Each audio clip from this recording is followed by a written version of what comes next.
stop by for the Nintenbyte. You got the Triforce and it feels right. Like Bowser, you can listen all night, singing Peaches until the sunlight. Summer shoots her beam so bright. Master Hand always brings a fight. Catch 'em all and use that fire blast. Put the soul back to visit your past. Welcome to the Nintenbyte Podcast.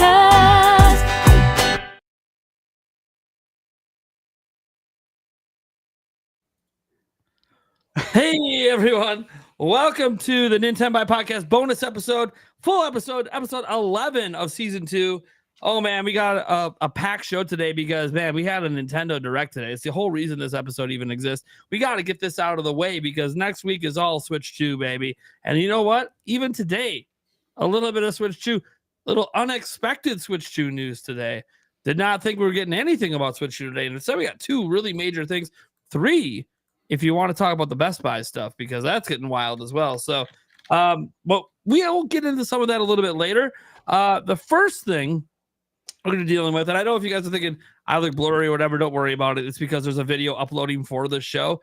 It has to finish uploading. Then my video will be better again. That being said, let's just go around the room and introduce ourselves. First, our special guest today, N64 Josh. What is going on? So good to be here. How hyped are we? Like, this is like my favorite meme that I saw about this was like, oh, 2 cakes, right? Like literally 2 cakes. We get second breakfast this week, you know? So really stoked and really excited to be here. Exactly. Awesome. Glad to have you here. Eric Moore. Hello. Yep. You're just here. As he here. says, usually Yeah, every no. Wednesday, but he's here on a Thursday, I baby. Thunderstash Gaming. We're back.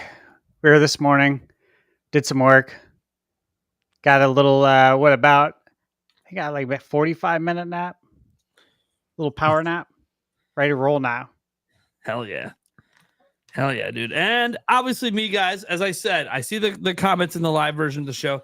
I know the camera is pixelated. It should be fixing itself in a moment. Again, I was uploading the full direct to the back end of this platform we're using while we were going live. So it was taking up a lot of my upload. So if you don't know how this application works, it will make the video get all blurry, but keep the audio crisp because the audio is what matters. That being said, it should clear up here in a little bit. So we got 4 topics for you guys today. Now, like we haven't ordered to them, so I think me and Stash will just throw back and forth since we were the ones that were there live doing the direct on the channel earlier today. So let's just start with this first one, and our first topic is going to be about, guys, just let you guys know we're talking about Metroid Prime 4, of course. Got to talk about that. We got to talk about Pokemon Legends EA, and even some Tomodachi Life. We're going to throw that in there as well because that was a surprise announcement at the end. So, Stash, you want to take this one? Yeah, which one? Which one you want me to take first? You let me know, and I'll play the video. Let's go the general thoughts on the direct. Okay, cool. So that's one of the things we're doing is our general thoughts, and then we have obviously the games that I said. We're also gonna be talking about the TV app, not the TV app. Sorry, what am I talking about? The phone app. The phone app. Is this the Xbox One all over again? The Wii U is back. Nintendo Today, and then the card sharing. And then we have our wish list. We got Switch 2 topic in here. Our wish list for Nintendo Switch 2. Something we wanted to do yesterday, but you know, we had the direct announcement, so it kind of just took over from there. So I will take let's see, what one sounds fun to me.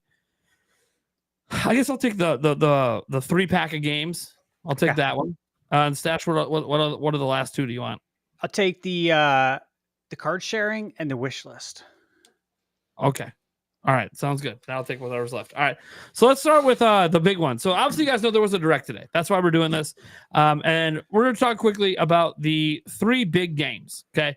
Let's start off. Let's just go in order that they appeared in the damn direct. So I think first up was what? Metroid Prime 4. Mm-hmm. I remember. Mm-hmm. So let me grab this and get it up and mute it because we don't need it. We don't need to play like that. Anyways. So yeah, obviously they show Metroid Prime 4 today. I think a lot of people expected Metroid to show up. I don't know if they were expecting it to be Prime 4. I've seen a lot of the online conversations about this game. It's kind of interesting. on one hand, you have people super hyped. On the other, you also have people being like, that doesn't look very good. Yeah. I'll tell you this. It's definitely Switch 1 footage for anyone who's debating if it was Switch 2 or Switch 1. This is Switch 1. This looks like a lot of Switch 1 games. Blurry. Pixelated. Not always. I mean, not this pixelated. This is internet pixelation. But, you know, it's is what it is. That being said, we know why. We've heard in interviews in the past, Retro Studios prioritizes 60 FPS. They will sacrifice what they need to make sure gameplay is at 60 FPS, which, by the way, I think is the right call. I wish all games would do that. Mm-hmm. Prioritize 60 FPS minimum. Like, it just should be the way. You know, visuals have already come so far. It's okay if they're downgraded if we get better gameplay.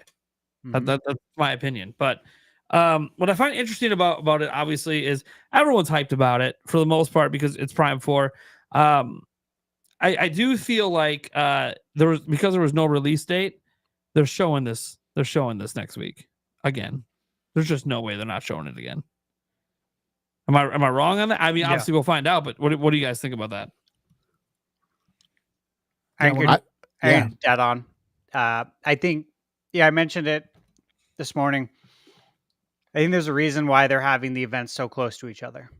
I think they really do want the footage that we saw today to be fresh in our minds on April 2nd, because it's going to look different on April 2nd. It's going to look better, and it's going to be easy for us to recollect what it looked like. So to me, this didn't look like the same game we saw in the last trailer. I don't know.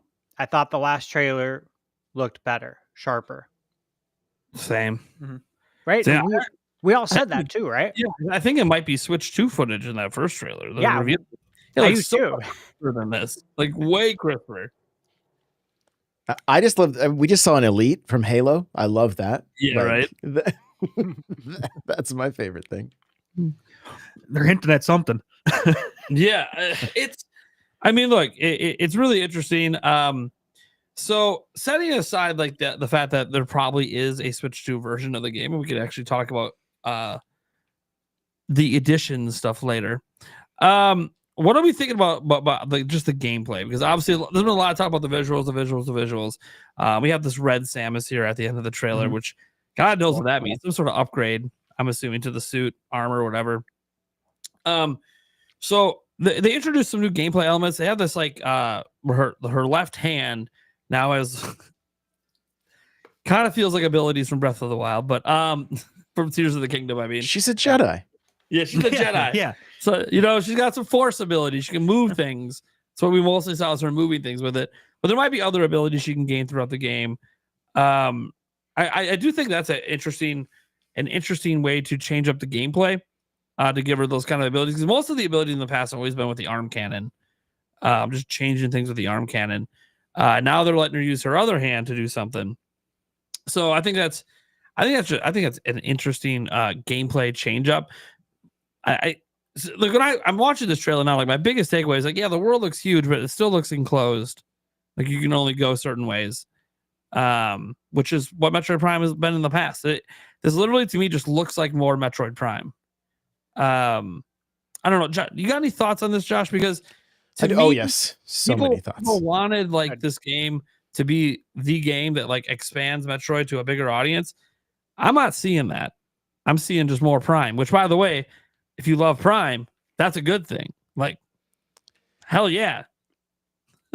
I'm in the exact same boat. Like, you know, I put a tweet out about this and had a handful of people, and there are even people that are big fans saying like, nothing's selling me here right now. And I was a little bit shocked by that. Like, I'm sold immediately. Like, I fired up Prime Remaster and put some more time into that after watching this, and I love it. But I'm not worried about me. I'm not worried about Prime fans. I'm worried about like if they stick to the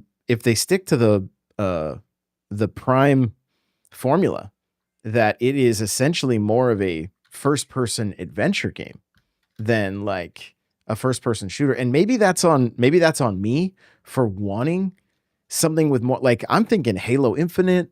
I'm thinking like I want to see Samus in the ranks of, and I'm not saying Halo Infinite was the perfect game, but I had a good time playing through it. I even had a good time playing through Halo 5, right? I've always enjoyed the Halo campaigns. And I'm going to enjoy this. I have no doubt. I feel like I wonder if they're being like extra safe with what they're showing, because there's going to be some potential like break the internet moments that are going to be within this game that they don't want to spoil. And that's my argument all along to grow Metroid, is that the example I always give is it would be amazing if it had its Helldiver moment, right? Helldivers 2 hit, everybody's tweeting about it, everybody's showing off their clips. That's what I hope to see. And I mean, even Breath of the Wild had that, where people were going crazy, like doing all their crazy builds and sending stuff flying through the air and everything, like, but that's not really what's this game isn't like necessarily about that. So there's got to be like some boss fights or some like crazy things that happen in the story that are going to get people really hyped and sharing it. I'm not worried about anybody here. I'm not worried about anybody in the chat, right? It's where my biggest concern is you look at a game like Metroid Dread, sells 3 million. Everybody's happy.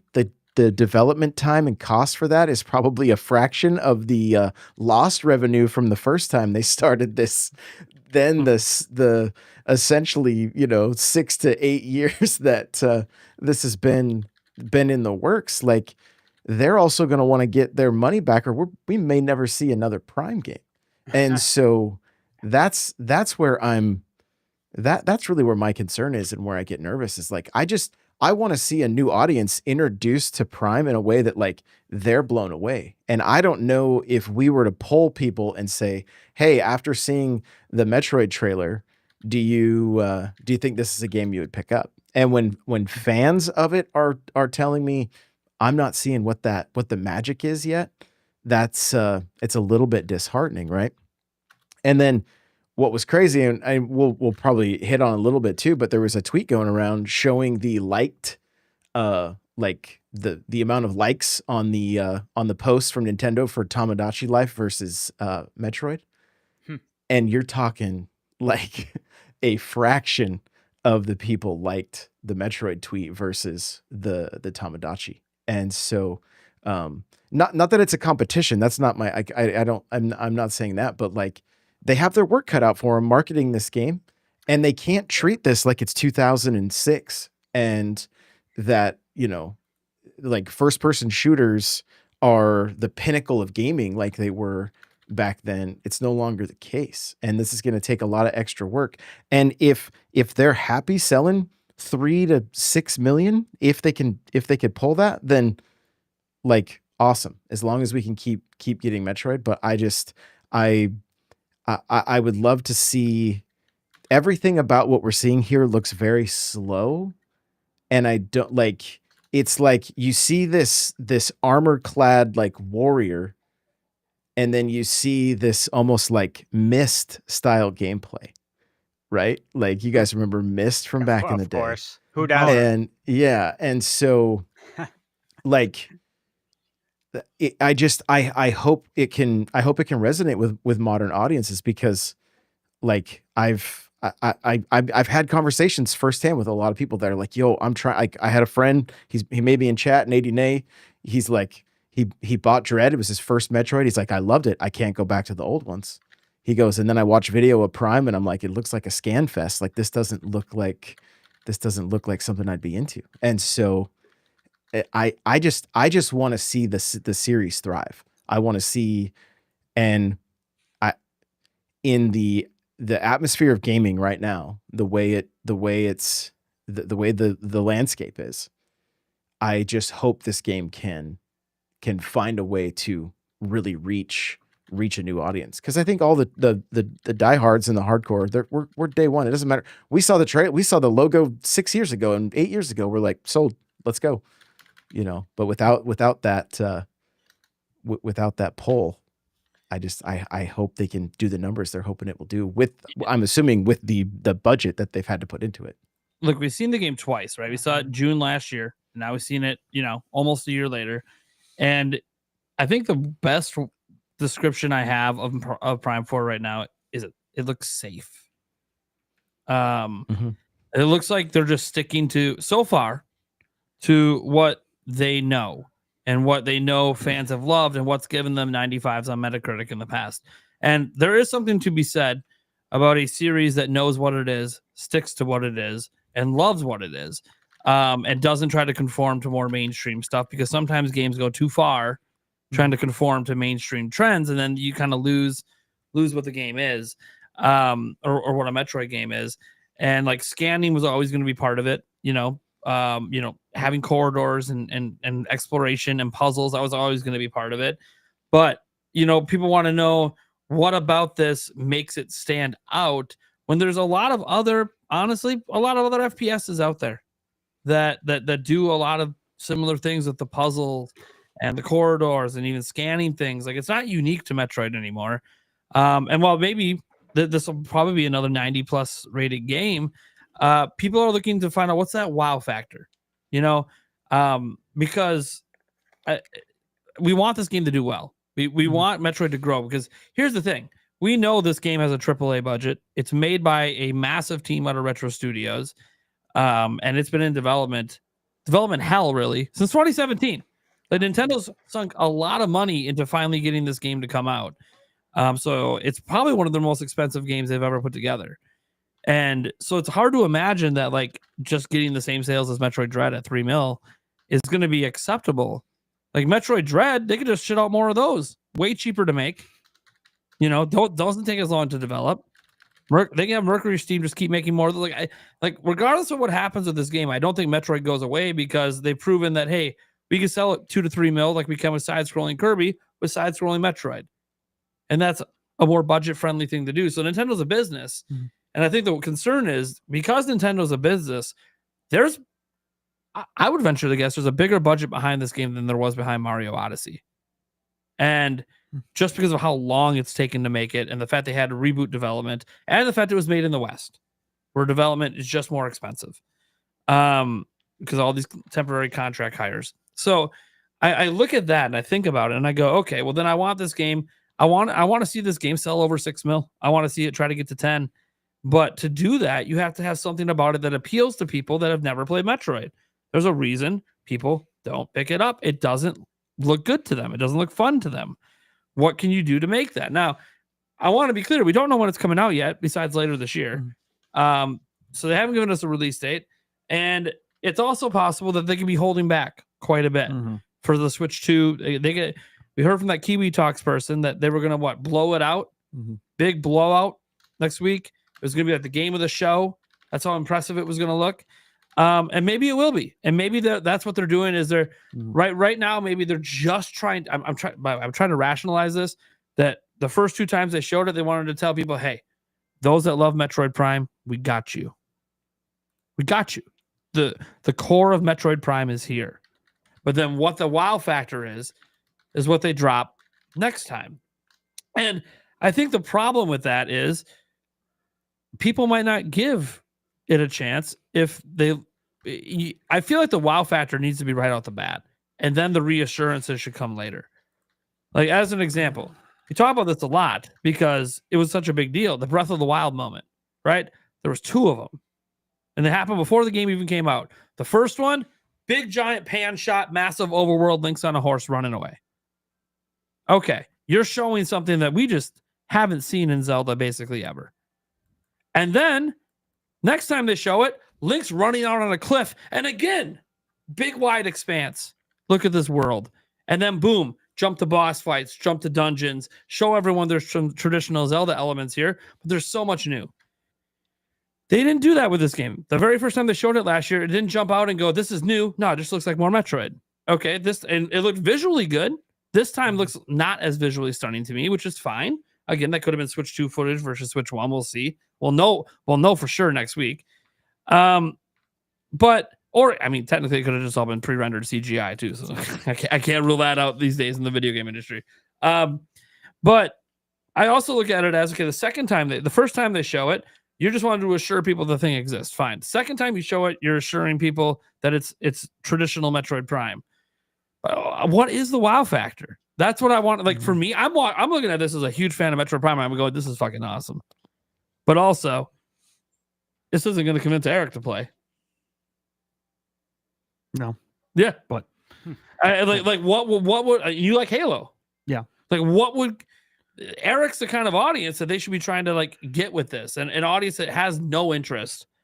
But like, look, Eric didn't really have a lot of interest in Zelda either. And then he played the Breath of the Wild demo, and he's like, "Oh my god, where's the oh my god moment here that gets new people to be like, I have to play this." I really think they're waiting for the Switch 2 direct for it. I just you basically took the words out of my mouth. I think it's one of those that they showed it the first time, it looks good, just to say, yep, hey, we haven't forgot about this game. This time it is definitely, hey, yep, we still haven't forgot enough. Here's enough to wet your whistle. This is a Metroid Prime game. And then, we get a little tease here at the end with the red, Samus that we think is Samus anyways.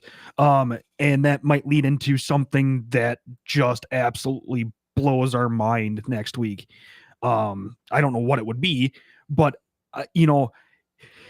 there's part of me that says, that agrees with you. Yeah, you want to come out and blow your minds right away. But there's also part of me that thinks, is it more impactful if you're kind of and then, oh my God, never mind, I was wrong?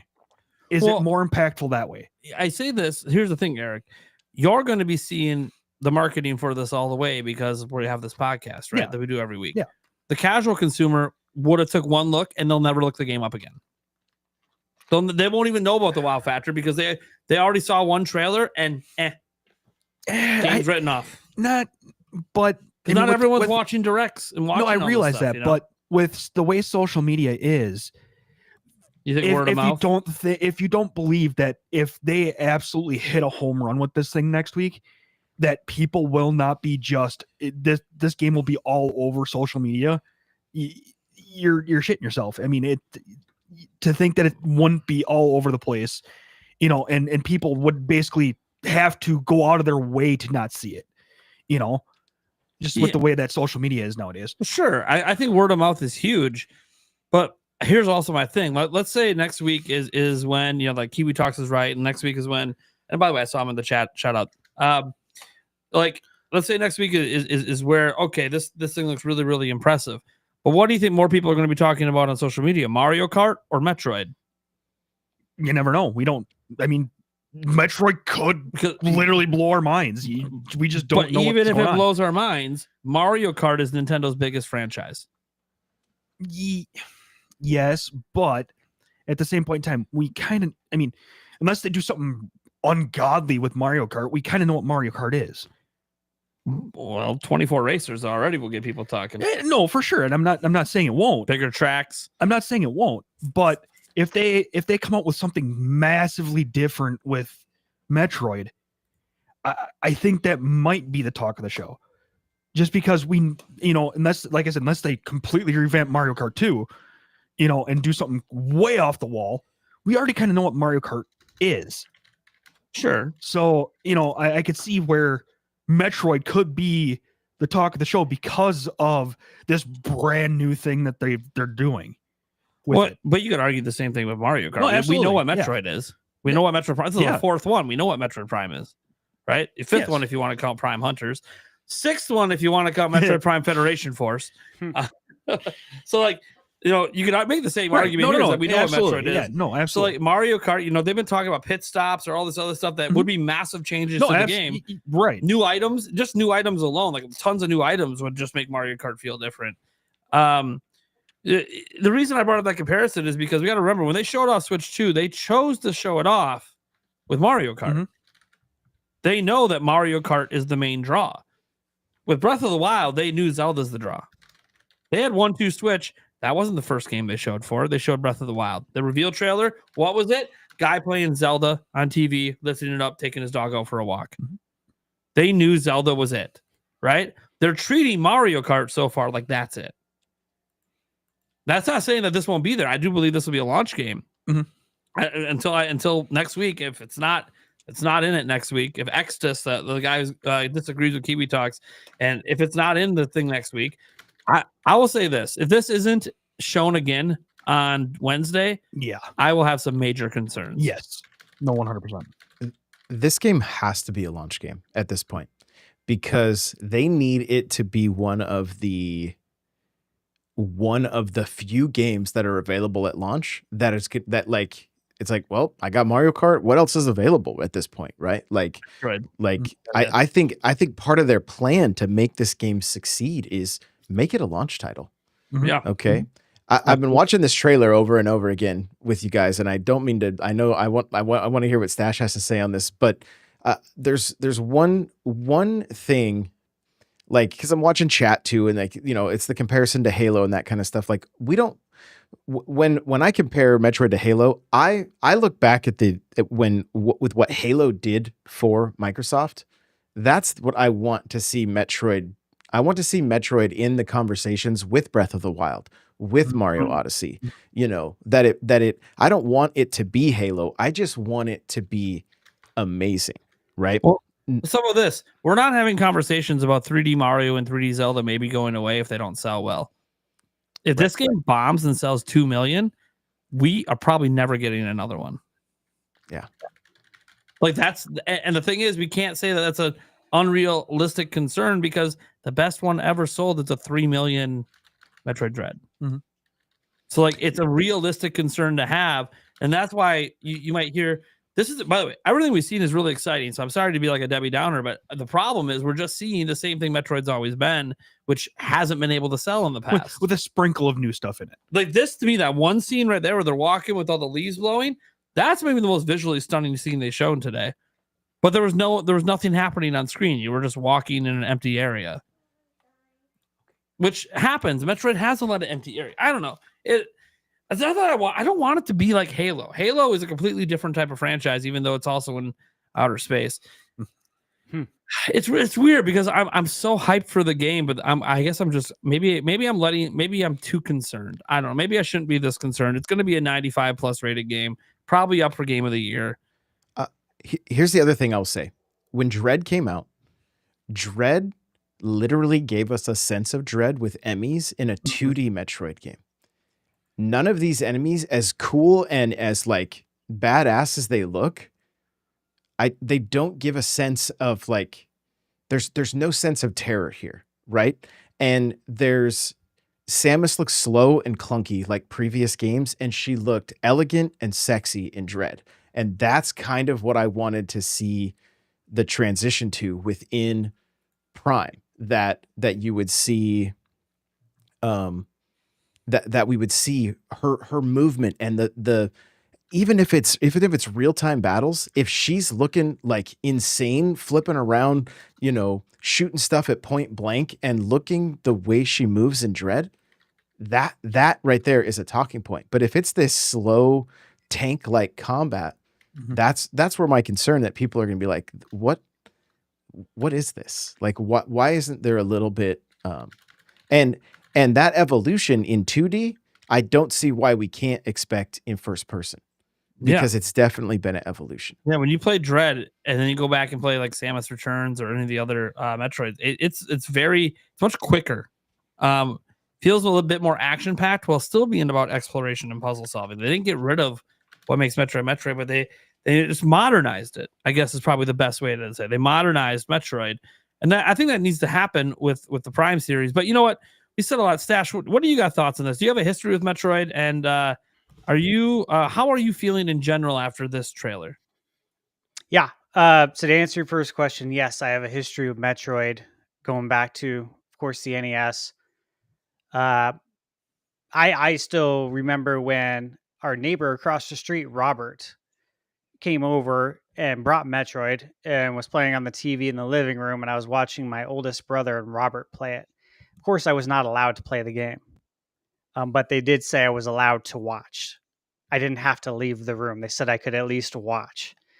They were total jerks. But at any rate, I distinctly remember Metroid and played it a ton growing up. Super Metroid, Metroid Prime, Samus Returns on Game Boy, Metroid Fusion. I've been there for, I think, on day one since Super Metroid. So yeah, I deeply love this series. Absolutely love it. I have zero concern whatsoever. That's just where I'm at. I think it's going to be a fantastic game. I think the history points to that. They've been working on it for a very long time.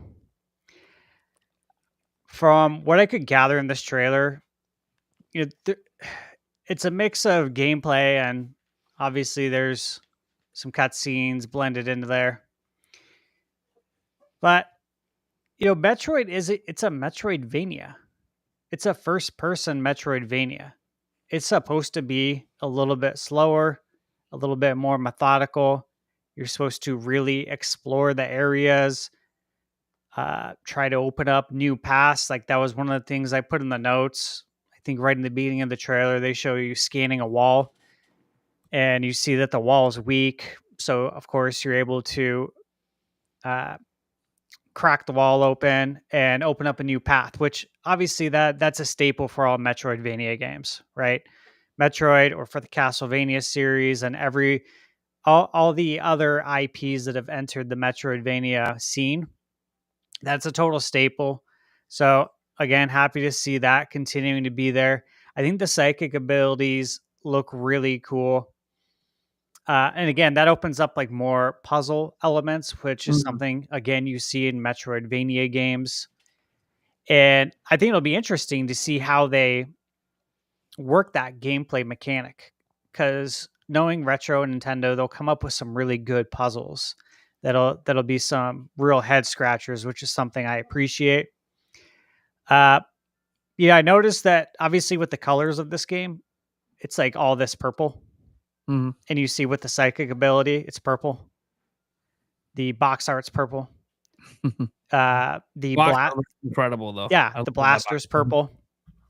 There's purple glowing on the suit right now. It'd be interesting to see like what that's all about. I just thought that was interesting that they were so consistent with this color throughout the trailer and the key art. So I think there's going to be more to it there. The red suit looks very interesting. That was cool. They put that in the trailer, obviously for a reason, probably for us to talk about it. But grades or something. Yeah, ultimately, I feel like there's not much I can gather from watching this trailer versus the last trailer. I'm still hyped for it. I'm still buying it day one. I'm still going to enjoy the heck out of it. And I know you guys are too. So this didn't change, I guess you could say, it didn't change anything for me. I was more looking at it, from just an observation standpoint. And you can see here, I think this is where they scan the wall, where Samus does. And you can see that you can break open the wall here, which is really cool. And that, again, this is part of the like slower, methodical piece of Metroidvanias that I absolutely love in this genre. But I was looking at it more like, what's this footage from? You know what I mean? Like that was what really interested me. Like this looks like Switch 1 footage, like a really good Switch 1 game. And I just don't think the story's over. I think we're going to get more answers on the second, which obviously is right around the corner, which is a beautiful thing. We don't have to wait months like we normally do. As far as like the sales, where I'm at with that, and ultimately we've talked about this so much, right?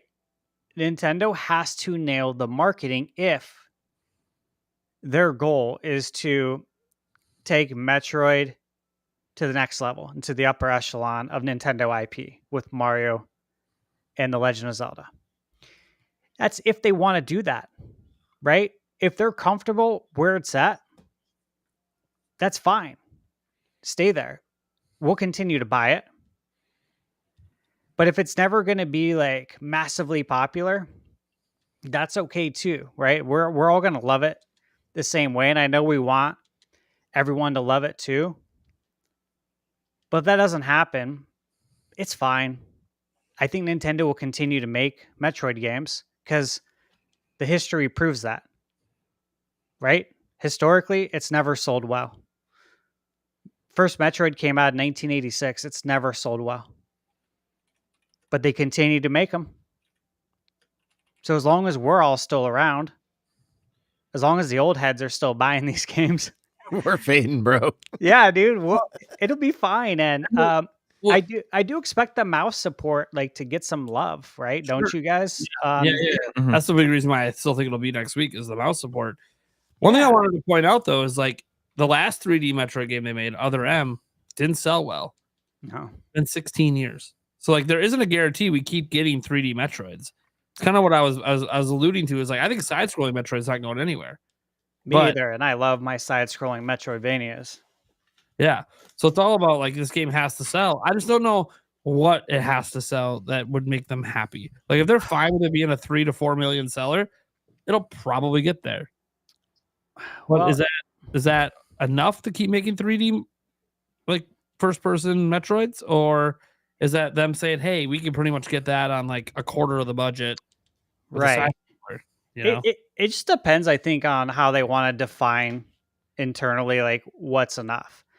Because if you want more, you know how to get more, right? Like we've laid out the path. Josh, you and I have talked about this on your podcast too, and you've talked about it with us here.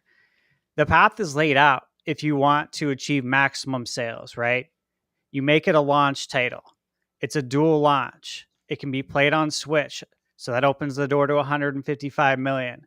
It can be played on Switch too, and it's going to look better and run better, right? It'll be Better that frame other- rate, it'll be better that resolution. It'll be that other game that people consider to buy after. Yeah, it'll be After- the other first party party. title, Yeah. right? It'll be that other banger first party title. It won't be like a lot of the other launches that we've looked at with the launch history where you have the A game, the flagship title, and then you have really good B games, the supports like the Pilot Wings and the Wave Races of the world. This is another A game. So you'd get two absolute bangers. I mean, And it just makes sense, dude, right? Like to do it that way. But Nate, I think you should mention what we talked about this morning as far as Metroid Prime 2 and 3. As far as how we could maybe like yeah, that's so- what I'm talking about. That's the Yeah. path to maximum sales if you want it. Yeah, so we brought up this morning this idea that because they did the Switch 1 Direct, and a lot of people thought, okay, if they show Prime 4, they're shadow dropping at least Metroid Prime 2, if not 2 and 3. They didn't even mention them. But yet we have one remastered out there, and this is coming out this year. It feels like you have to have 2 and 3 come out. So he said, well, what happens if they're actually going to package them in and you buy Prime, you pre-order Prime 4, you get 2 and 3 with it? As like a pre-order bonus or something, or even it's just packed in. It just comes with Prime 4. I think that would really help increase the value. One thing I wanted to point out too is we have seen games that aren't considered good by most people sell really well just by virtue of being a launch game next to another one that does sell well. I just looked this up because like obviously we know how well Breath of the Wild sold, was absolutely incredible. Well, the other first party one that we had at launch was 1-2 Switch. No, I was like, don't say 1-2 Switch. And I really enjoyed 1-2 Switch, but that's because I played it the way they intended with a giant group of people. Yep. But just with like 2 people in a room, no, it gets kind of old pretty quick. And Yes. the thing is that game has outsold every Metroid game that's ever existed. Yep. And it was a launch game only on one platform. So like one advantage Metroid Prime 4 has is it's that other launch game from Nintendo that we already know Mario Kart's going to sell really well.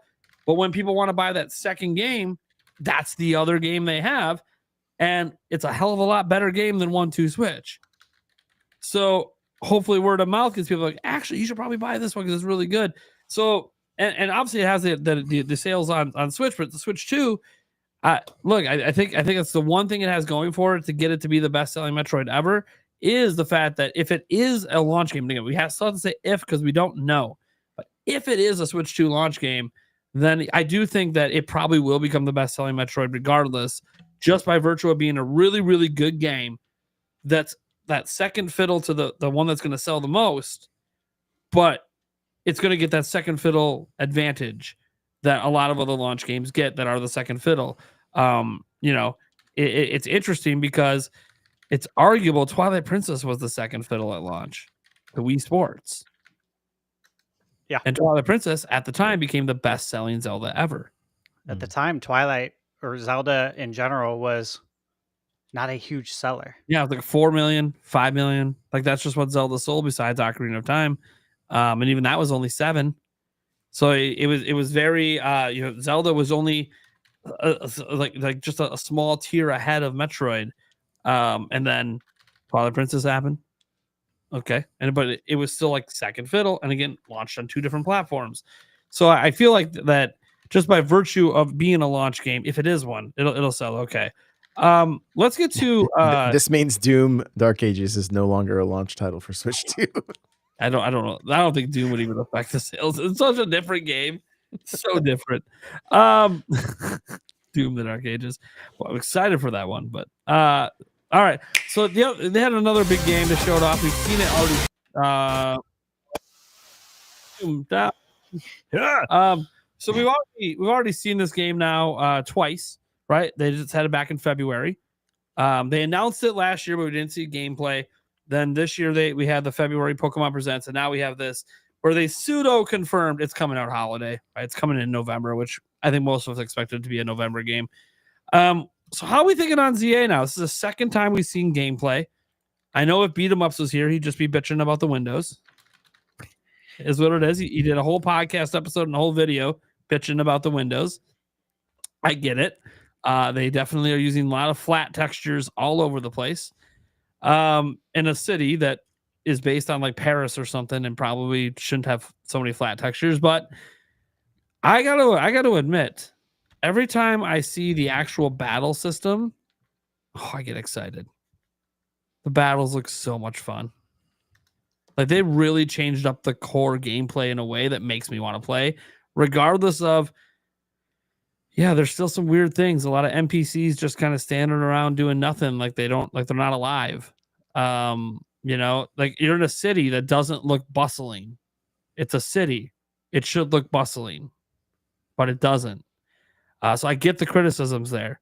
Like, look, this chick's just standing there doing nothing, like a stone. Do you see that? She's with her Pokemon. She's like, what are you, a statue? Or are you a person? Look at that person too, just standing there looking off in the distance, not moving. Like that guy at least was drinking a coffee. It's like it's a little weird. That being said, how are we feeling? Like Josh, get your thoughts. How are you feeling on Pokemon Legends EA? Are you sold enough yet to pick it up, or are you kind of like, we're not there yet? No, I'm totally sold. Like as somebody who doesn't really have Pokemon's not really a nostalgia pull for me because I was a little bit too old when it came out. Like I was like a freshman in high school when the first games came out, or like even close to, or no, that's when the cartoon came out. When the first games launched, was it like late 98? I think 96, something like that. So regardless, I was in high school. So like I was still playing my 64, but Pokemon wasn't doing much for me, right? It wasn't until like late 2000, I finally picked up a Game Boy Color and played through Pokemon Yellow. That being said, the Switch literally revitalized it or brought to life my love for Pokemon. I loved Let's Go. I loved Sword and Shield. I had a great time with Pearl. I couldn't put Pearl down. I literally, it pulled me in so much. I completed Arceus. I've completed every Pokemon game. So that in and of itself, for anybody that knows me, is saying something. And the moment I saw the Pokeball get tossed and catch a Pokemon, and it kind of bounced around and it made the sound, I was like, I'm in. I'm ready. I'm ready. This I thought Arceus was super fun. I loved the way they mixed up the capturing mechanics and the way that you could battle and all that kind of stuff. This battling looks even better, and I can't wait to jump in. And yeah, so again, I mean, we cover Nintendo stuff. They don't have to do much to sell us, at least sell me. If it says Pokemon or published by Nintendo, I'm pretty much pulling the trigger on it. But I did have a moment where I was like, yo, I'm ready to play this. Whereas before I was like, oh, it's cool, I'll pick it up when it comes out. But when I saw that, I was like, now I want to play a Pokemon game right now. So yeah, they're working their magic on me for sure. Eric, what are you thinking? Did you enjoyed our Legends Arceus? Didn't you? Yeah, I only played a tiny bit of it. Oh, didn't enjoy it enough. That's okay. I don't know. I got lost in it and just Gave said up? screw it. Yeah, I still had Breath of the Wild and Tears of the Kingdom to play. So how's this game feeling to you? This I- particular one? I don't know. It's another Pokemon game. I don't know. They'll never kind get you back, will they? Probably not. Sadly, Can't recapture the magic. Sadly, probably not. I mean, there are definitely parts of this that look amazing. And it was kind of cool to actually understand the whole ZA thing now, finally, where you're ranking up from Z to A. That was kind of cool to finally figure out why the hell they called it ZA. Bro. Yeah, right. Yeah. No, I do kind of like the, Or maybe D ranking yeah, to A yeah, to Z. you could, Arizona. you could. Yeah. Yep. It is kind of interesting though, the different like times between like day and night and the Royale versus the catching zones versus this and that. I mean, it's a cool idea. I like the ideas that they're doing. It's just I don't know. I don't have a lot of time to game, and it's just not something that I don't know. With the thing that we're going to be talking about later in lending games, I might play it. Oh, you might borrow it from me. Yeah. I see what you're Yeah. saying. Oh wait, I don't know if we can because we're not on the same family plan. Oh, whose plan are you on? Corey's. Just get on mine. Yeah.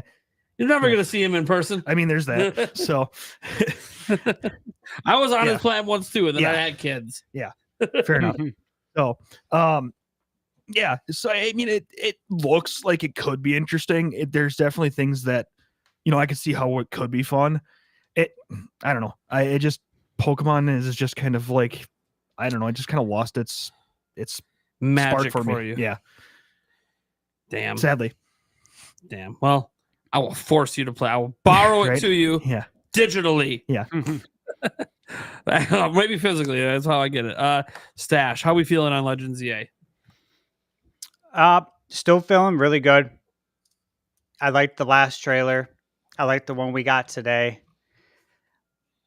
I'm excited about the battle system. I really like the changes there. The battle system looks so good. Yeah, like I love the turn-based battles, right?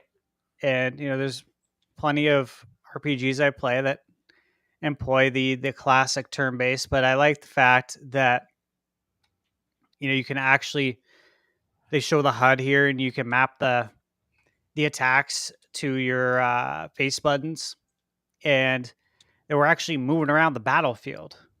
Like this looks fun to me. As far as the criticisms that the game's been getting, I'll be honest with you, I haven't heard any of it. But that's just because I'm not consuming some of the things that you said about the windows. I have no idea. I mean, I don't know what you're talking about. All I can presume is he doesn't like the way the windows look. It's because he said he examined what was it? All the Pokemon games that have been on Switch, beat 'em ups did, and progressively the windows have gotten less and less detailed to the point now they're completely flat textures. They're not even like 3D models anymore. So it's like, what is this? Is this a building or is this like a picture of a building? Yeah. Well, I mean, I never bought a game for the Windows. I'll tell you that, man. Yeah, I know. I think he's just pointing out that like it's kind of weird Right. that we have a thing that's only in a city, but then cities in the other Yeah. games somehow look better. It's kind of weird. I mean, the water. I appreciate the observation. Water. Yeah, it's never gonna be the Windows and Spider-Man on PS5 with the ray tracing and the reflection. You got to know what we get here, right? You got to know the history of Pokemon. Pokemon is never, and we've talked about this before so many times, but Pokemon's not a graphical powerhouse. If that's what you're looking for, if that's what, like, I would say to anyone, don't hold your breath for that, right? If it happens, great. But we're here for the gameplay, right? We're here for the fun of it. I'll say this: the trees look like they've progressed from N64. We might be at GameCube level now. Yeah. Again, it's the same thing. Like, this trailer hasn't done anything to change the way I feel about it graphically, and that I'm indifferent to it. It doesn't bother me. It doesn't keep me up at night. Yeah. It's fine, man. It looks like Pokemon, man. I'm gonna be honest. I'm here for the fun. I'll be honest too. Yeah, I know. Look, one of the biggest IPs in the world. Obviously, you can argue that we should expect better with the visuals, but I just want to say this: after Scarlet and Violet, I don't think we're at the point to worry about visuals anymore. We just need the game to run well. There is that, and not be buggy as shit. Yeah. Mm-hmm. Thanks for mentioning that. Like, again, performance is key, right? Like, if I had a list of things, right, that I would want hypothetically for this game, and again, we talked about this before, but performance is first. That's first and foremost. You know, if the developers came to us and said, "Hey guys, we can fix one thing. What do you want us to do? Better graphics or great performance at like 60 FPS?" But yeah, dude, give me the performance all day. You think this is 60? No, I'm saying, like, give me that. Like, I would much rather have that if I could have anything. Absolutely. Mm-hmm. We just talked about that with Prime 4 with like, hey, I'd rather have downgraded visuals on Switch 1 with a constant 60 than upgraded visuals, but now we're at 30. You know, no, 60 feels so much better. Yep. Cool. I would just say call Monolith Soft and have them help you. Well, I mean, Nintendo did have to apologize on behalf of the Pokemon company, so I kind of feel like Nintendo might be paying more attention to QA on future Pokemon games, because it's embarrassing them as a company, not just the Pokemon company. You know, to have the game, just from a performance perspective, have so many issues compared to all of other Nintendo big games. Like, we can complain about like, how, man, they really screwed up the RPG stuff in Mario Golf. Yeah, but no one was saying Mario Golf didn't run well. It was buggy as shit, and you were falling through the map. Like, that wasn't stuff you have concerns about in Nintendo games. You had to have concerns about that in the last Pokemon ones. But then again, Legend Arceus was fine. And in the same vein, maybe this one's fine. Maybe the real concern should be for Gen 10. But we haven't seen that yet, so it's really hard to really say anything about it. That being said, I think it looks good. I understand some of the complaints. You know, there'll always be graphical complaints. I don't think Pokemon's ever going to be one of the best looking franchises Nintendo has coming out. What I care about is the gameplay. I loved what they did with the gameplay in Arceus. I like some of the ideas in Scarlet and Violet. Didn't always like the execution. I love what they're doing with combat here. I hope this becomes a staple that we see in Gen 10. They bring some of this over there, because it's one of those things that, like, one thing I didn't like about Scarlet and Violet was after the catching mechanics in Legends Arceus, it felt like such a downgrade going back to traditional catching mechanics. So I'm kind of hoping that maybe they realize that, and that this, I'm assuming after this battle system, it'll be very hard for me to go back to the old one. Because like this one just feels so much more dynamic. Adds an extra layer of skill to the combat besides just selecting attacks. You got to move, you got to time things. You know, you can actually help your Pokemon dodge. So I really think that's. I mean, look, it looks like they're doing to battle mechanics what they did to catching mechanics in the last Legends game, and that's what has me excited right now. The story and everything else, I probably won't remember it when I'm done with the game, but I'm gonna remember how fun the battles are, and that's what I'm hoping carries forward to Gen 10. But we'll see. You know, I'm kind of wondering if they're just gonna leave, you know, the mainline gens the same and use these Legends to kind of expand and do different types of things, you know, improve on the catching mechanics, improve on the battle mechanics, and then you still have, you know, for those that like your main line, you still have your main quote unquote main line, and then for you gotta those say that, quote unquote, because technically they said Legends is main line. Right. And for those that like the different type of experimental, you know, opening it up a little bit more, things like that, then you have your own quote unquote main line of Pokemon. where they have kind of the two branches. So Well, you get to kind of pick, if you like the old style, here you go. If you like this new open kind of testy things, here you go. You got your game. It's kind of You like what we thought they would do with Let's Go. Like we thought they would make a series of Let's Go games, but they never did. I do have one quick question though. We're all kind of just, I think we're all in agreement that, we prefer performance kind of over graphics and things like that. Do you guys think it's because, of our age and, the fact that we grew up with, NES games, SNES games, things that don't look necessarily the greatest in the world versus, nowadays where, and I'm not nothing against the people nowadays where, graphics is, as good as it's ever been. And that is a driving force in a lot of games nowadays. So I can see, kind of how people would like, nowadays would like the graphical aspect of it versus the, that type of thing. What do you guys think on that one? All right, I got an easy response to this.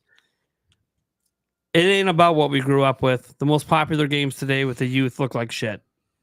The youth doesn't give a shit about graphics. They don't. Minecraft, Roblox, just some of the shittiest looking video games out there. Fortnite, yeah, looks really, really good. A lot of kids are playing on their phones, on their Switches. The game looks like shit. They don't care. They care about the gameplay being fun and what their friends are playing.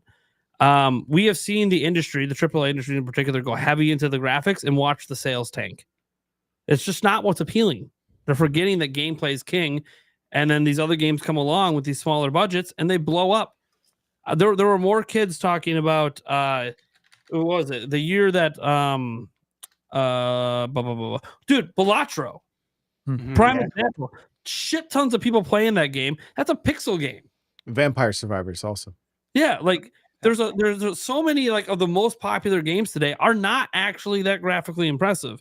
I think what happened is graphics used to be this measuring stick for what made people want to get the next big system, the next big thing. There was all this pressure to keep making the graphics better and better and better. But I think once we got to the PlayStation 4 era, that kind of is where graphics sort of peaked, where people are like, okay, we don't really need it to look any better than this anymore. We need better gameplay. But then companies kept chasing graphics. PS5, we got to go higher and higher. And yet, you look at even on PC, the most popular graphics card on Steam right now today is still a 1080. It's like 5 generations ago. Yep. People are gaming at 1080p. That's the most popular resolution to game at still, despite the 5090s and all this stuff out there. And here we are talking about how, people worrying about, oh, well, Switch 2 won't get all the AAA games. Dude, it's more powerful than some of the PCs people are using to play games with. What are we talking about? It's all about the gameplay. I think the biggest thing is things are starting to turn in the other direction. The older we get, the more it's becoming clear that people care more about the gameplay than they actually do about the graphics. And some of these companies just don't get it. They'll still drop a game. There's still going to be games coming to Switch 2 as an example. We'll see. Let's say it's Assassin's Creed Shadows, right? Recent release. Looks gorgeous. I play it on PC. Looks amazing. Say they bring that over to Switch 2. They bring that over to Switch 2, and it's running at 30 FPS and keeps dipping to 15 FPS. People are going to bitch. They would rather the graphics get pared back so you can at least run at a constant 30. People would prefer it to be pared back to run at 60 because people are starting to realize that, honestly, fun gameplay is what keeps people around, not how pretty a Vista looks. Not how many pixels you're pushing to the screen. It's all about gameplay. So I kind of feel like it's turned the opposite direction, but I don't know. That's just me examining the industry that I'm covering every single day. And obviously I'm a Nintendo guy, where we all know Nintendo isn't the company that pushes the highest fidelity visuals all the time. Don't get me wrong. They're really great with their art styles. So there is that, but I also PC game and I do like high-end visuals. And as like you were talking at one point, I was like, but I want both. You can have performance and graphics. You can, but you got to spend the money for it. If you want the best possible performance and graphics on console, you got to buy a $700 PS5 Pro. That just is what it is. If you want the best of both. PC wise, we both know we built new gaming PCs. They're really expensive if you want to get towards that high end, and we're not even at the highest end. So I don't know. Those are just my thoughts. Maybe I'm crazy though.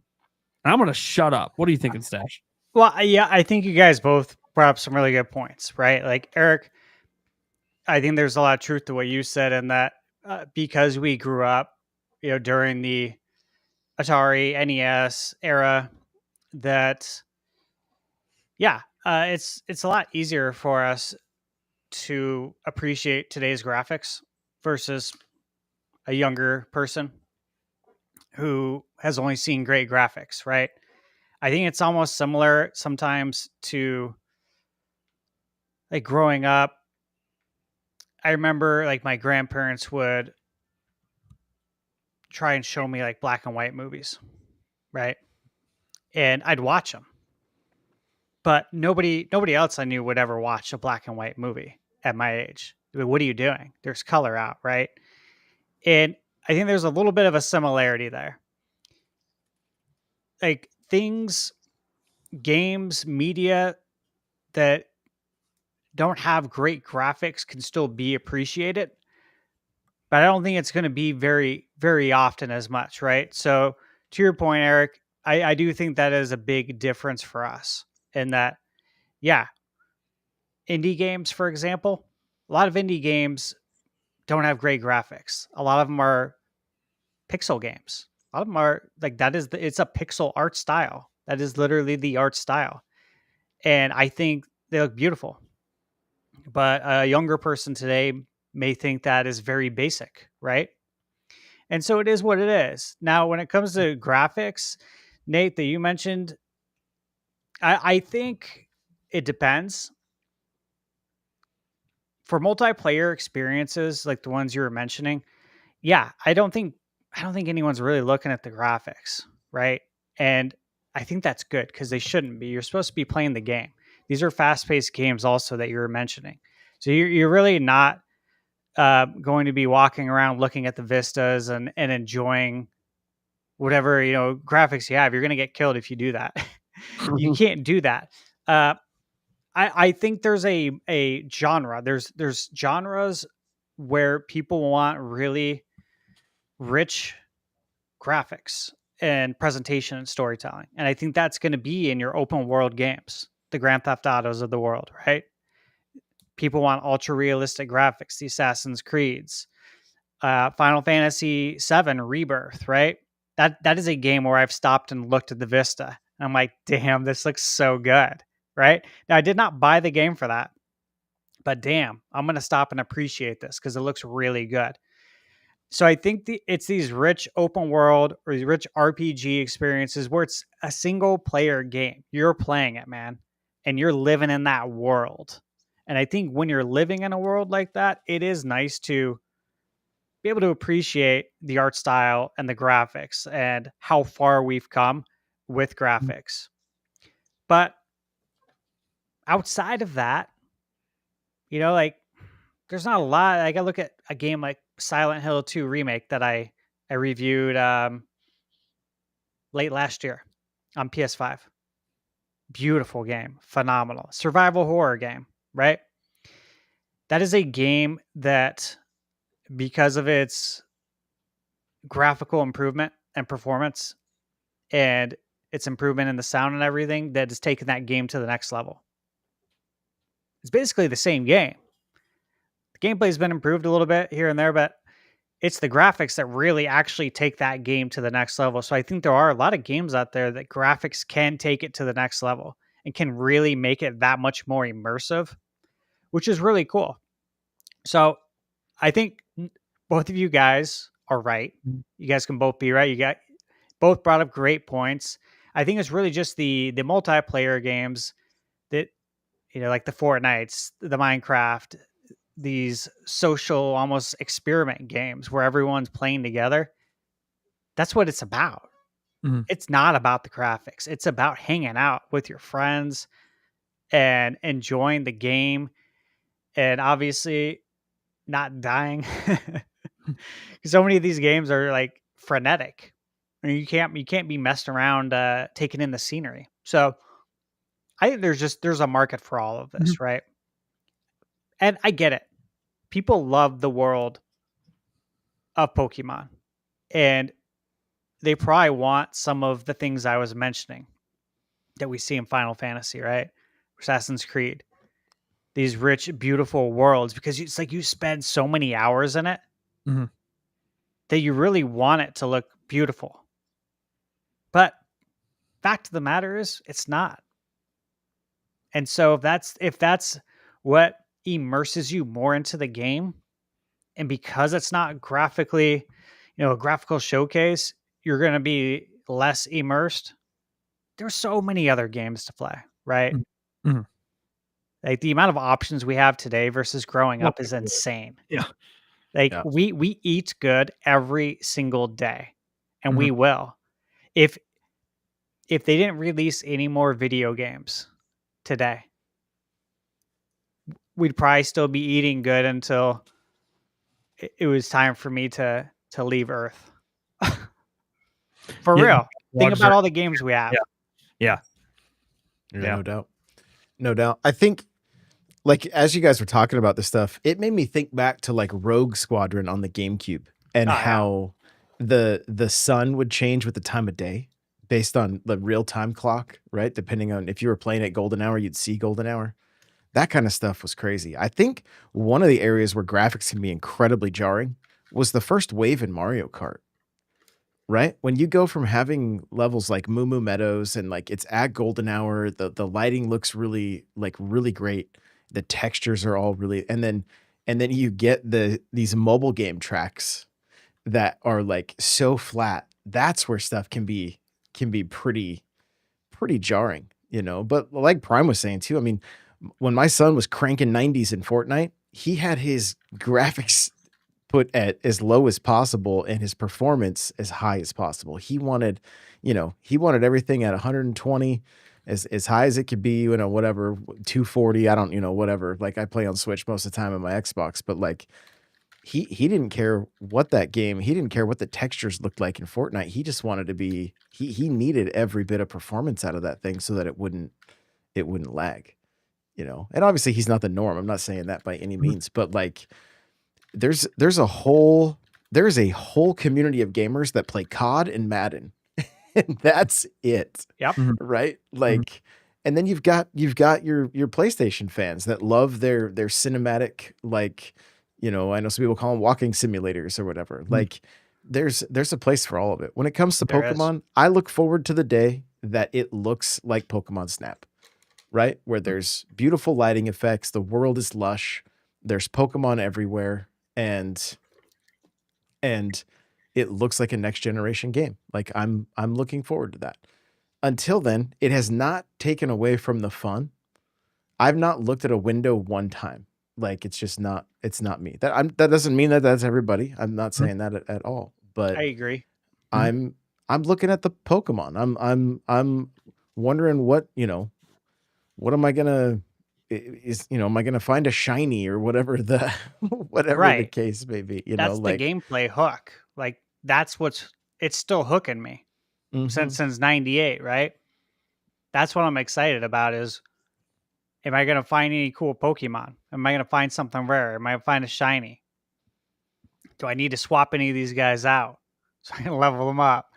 I'm thinking strategy, like I'm just like, there's so many other things going on in my head that I'm not looking at the windows. Now I can appreciate that beat 'em ups is looking at the windows and observing that, and that's fine. And he's probably right. I mean, I'm looking at the windows right now. He's probably right. I just don't care. It just doesn't bother me. Mhm. He can be 100% right. It's not going to bother me though. Is it going to bother you guys? I've never let a window bother me.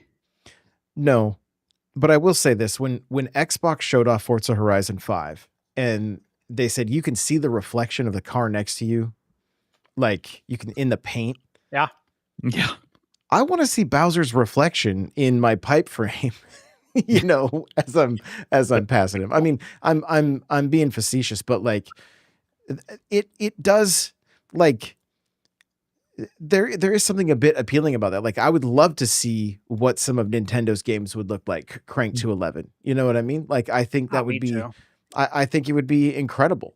that doesn't mean I'm not going to play them because they're not that, you know. I Mhm. think I Exactly. think if we look historically at what the last generation has taught us, is don't make any promises about 120, 4K, all that kind of stuff. If you're like the most important thing to keep the conversation semi-positive is don't let your game dip below 60 anymore. Is really, I think, what It most is. people are after. And if it dips below 30, like I mean, what's if happening it at this does dip point? below 60, at least have it be a locked, type of thing. If it's a locked 30, it's still different than a variable, could drop to 20, could drop to 15, could go up to 60, could, Yeah. you just don't know what you're going to get. If it's a locked 30, I think for me, it's still okay. But, if you're going to have the variable, that's when you kind of start getting the hiccups, I think, a little bit on some of that stuff. And I'm only saying that because that's where the No, conversations go. absolutely. That's No, where I get these it, I get it. games, Yeah, absolutely. that's where people get frustrated. Mhm. You know, PlayStation cardboard, the box that the console came in says 8K on the side of Right. it. Like who's doing that? Most of us are playing on 2K monitors, I assume, if we have a setup. And, I know 4K monitors are getting more and more ready, they're more ready available now than they were when I was picking up my Series X and whatnot. But like, I think to keep the community happy, have these games at a consistent frame rate is first and foremost. And I think that's what gets so exciting with like Yeah. the DLSS and the potential for what the Switch 2 could do, Right. because it gives more, it puts more into the hands of the devs, that they don't have to try to squeeze everything into these consoles. They can build these lesser games and have AI and machine learning kick in and help them out there. And I think it's really what's going to make the Switch 2 shine. So, Yeah. let's just briefly touch upon Tamagotchi Life, just because. Yeah. Look, this is my least Hey. exciting thing. Like, look, this was the show closer. I was gonna say, this is the one more thing. This was new, right? This is a new one. This is not bringing the old one back. They're making a new one, which is exciting. Comes out in 2026. I wasn't a huge fan of the original one, so it's not really the kind of game for me. Does it?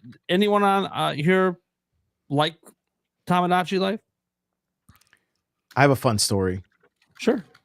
So my daughters were very young when this game came out, and there's no other game that I would hear more giggles than with Tamagotchi Life. They both had their own copy. They would both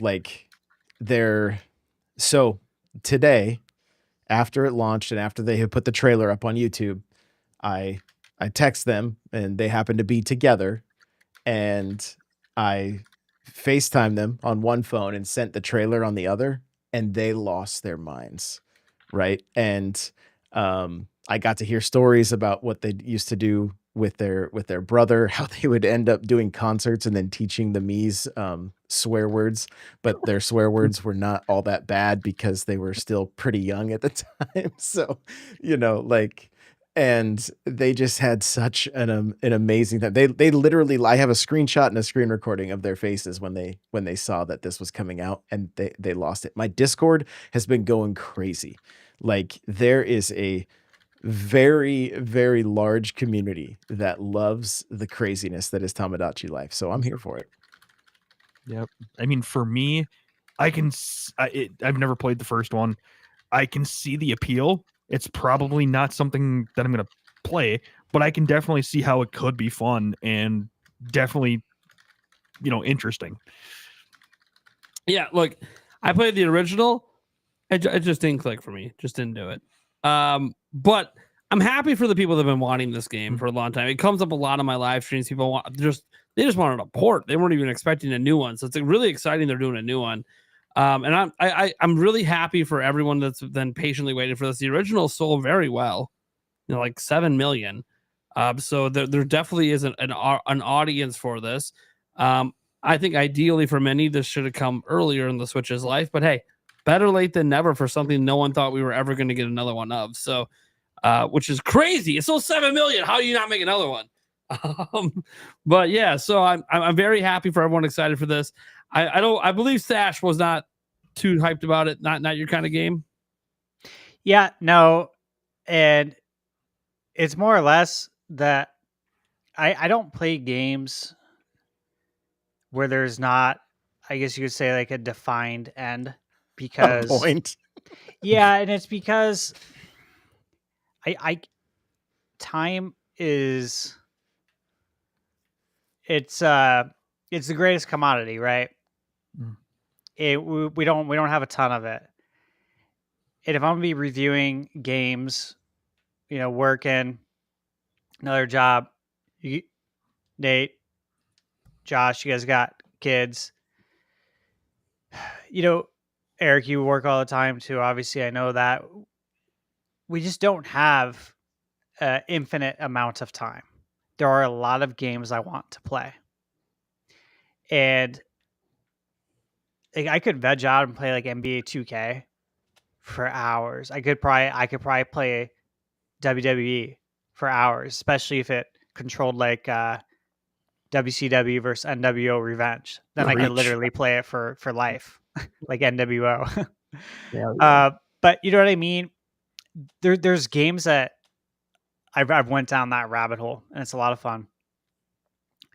There's games that I won't play. I won't play World of Warcraft. I was invited to play this probably 15, oh god, it's almost how many decade and a half ago at least. It came out in 2004. Yeah, I it know was when I was it. working at Islands in San Diego when I was managing, and they asked me to join because they're like, "Oh, you're a gamer?" I'm like, "Oh yeah, of course, dude. Like, that's all I do when I'm not working." Mhm. But I told myself I can't, man. Like, I really, honestly, I appreciate the offer, and it means a lot to me that you would, invite your manager to be part of this. But it's like I can't, because if I play this, nothing else will get played. I'll literally miss. Mm-hmm. I'll miss an entire Nintendo generation, entire PlayStation generation. So it's games like this, right? Like, I won't play The Sims. That ain't for me. The lady loves it. I like watching her play it. She plays Animal Crossing, loves it. Also, I really don't play Animal Crossing because of that.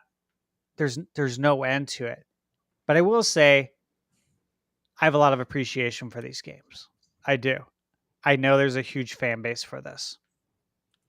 In fact, I talked to you about it before. People were on Twitter yesterday saying basically they were going to shit their pants today if Tamagotchi Life or Rhythm Heaven gets announced. And I'm like, oh shit, they both did. Like, a lot of people are shitting their pants right It's now. a This is messy awesome. Yeah. Yeah. But no, I was like genuinely happy for them. And I know you were too. Like, that's great. Mhm. I'm glad they're getting fed. But yeah, I'm not gonna play it. I think Michaela would probably like this. There's a good chance that I will buy this for her. I think she'll like it a lot. Okay. Should we move on to our next topic, bud? Yeah. All right. What are we going Close to talk up about? here. Okay, let's talk about. I want to talk about the virtual card sharing, and then we'll man. kind of do the general thoughts on the direct. All right. Let's get to that virtual card sharing. So this has been interesting, obviously. First off, I'm glad that it was announced today. Mhm. That was one of my biggest takeaways, because guys, this is good that it was announced today. Otherwise, it would have been announced on April 2nd. And this is not hype. Like, for a console reveal of the magnitude of April 2nd, this would not be super hype. In fact, people would probably be walking away from April 2nd saying, what was that all about? You don't want that to be a takeaway. Mm-hmm. I think this is good that they did it today, because now we're all talking about it today. It's getting the spotlight, the attention it deserves. And now we're trying to figure out, okay, what's the benefit to this? What's the value here? Seeing a lot of people on Twitter put out a lot of different things. a lot of different questions people are asking as to what does this really mean for me? It, from what I can gather, when you have to connect your Switch locally, so on the local Wi-Fi. So Nate, Eric, you Mhm. guys live across the street from each other, right? Pretty close, yeah. You're the perfect example because Eric, you could go over to Nate's house and you could borrow a physical game, Mhm. right? But you can't go over to Nate's house and say, "Hey, can I borrow a digital game?" Mhm. Not a way to do it. So Nintendo's saying, "Hey, if you're part of Nate's family plan, which you can have eight people total on the family plan." Yep. So basically, if you're a kid, right, and you have someone who lives on your street that plays Nintendo too, and you guys borrow games like we used to do back in the 80s, 90s, right? Where we'd actually hand someone a cartridge. Nintendo's saying you can do that now with digital games. All you got to do is go over to Nate's house, connect one time wirelessly on Nate's Wi-Fi network, just once. And you can now borrow digital games and you can keep them for 14 days. Yep. And prior to this announcement, there was no way to lend out a digital game, right? Yeah. Though. So how? Some people seem confused about this. So the way They are. the way it works now is you can have all your digital library on 2 switches. Okay, so you could have your main switch. You have to set it as your primary, and then you can log your account into a second switch and be a secondary account with a different person as the main account there. And then on your switch that you're a primary, any other account on that system can play all the games on that specific switch because the primary account is the owner of all the digital games. And then you can go, as they're playing those games, you can go on your secondary switch, use your account that owns all those games, and still play those games on a secondary account. So, like, my Switch is not actually my main Switch for my account. I'm a secondary on my Switch, whereas Yulia's Switch is my primary. So then all my kids can play all the digital games with their accounts on her Switch. And people think that's going away. And that isn't what's happening. One, you have to opt into this. Let's start with that. This isn't just by default. You have to decide you want to participate in this. So that's number one. So they're not taking away that. The 2 switch thing you can currently do with primary and secondary, which is how Xbox works as well. Eric and I have done that to share Xbox games. They're not taking that away. What they're doing is they're saying, hey, you don't need this primary secondary bullshit anymore. You could take 2 separate switches with their own accounts, and you can have those 2 switches just share games between each other, period. Just share them in general all the time. Those 2 switches only have to be in the same room one time to pair them together. The system link you saw there, it pairs them together. So you have a his and her. Me on my Switch, Yulia on her Switch. We can pair them. We only have to do that one time. Then after that, over the internet, we can share our digital library to each other. Now, is that as convenient as a primary and secondary? No. But then on my own Switch, I don't have to worry about everything defaulting to an account that isn't the account I want to use. So I can actually make my account, mine be the primary, her can be the primary, and I can still give her access to all of my digital games. Now, I just can't play them at the same time, and that's a bummer. But that's okay. I'm okay with that. But again, they're not taking away the primary, secondary. They're just saying, hey, two different primary accounts can now system link one time, and then over the internet, you can keep sharing your games. Now, besides that, they're also enabling something we literally couldn't do. Because you could always, as I said, fudge around and get 2 systems to have the games. But they're not. Now they're saying, hey, set that aside. You have kids? They have their own Switches? You can share your games with them now. You can lend them to them. Now, that does have to be in person, unfortunately. But hey, that's what the whole idea of the family account thing is. You're a family. I've got 2 adults and 3 kids. I can now share my library with their Switches. Right now, I can only do that with 2 Switches. Now, all 5 Switches in my house can borrow games from me. Mm-hmm. That's huge.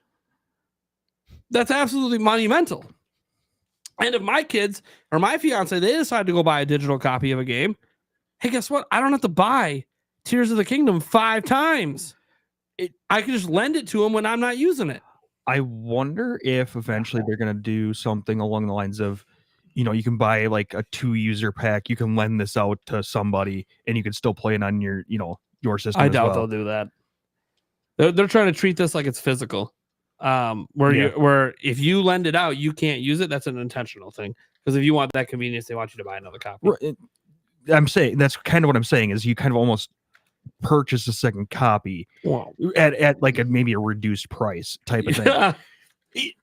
Sorry, I'm laughing because we're talking about Nintendo reducing prices. I realize that, but that's kind of I kind of see like a subscription model type of thing where it is a subscription. You already have to have NSO to even do this. That.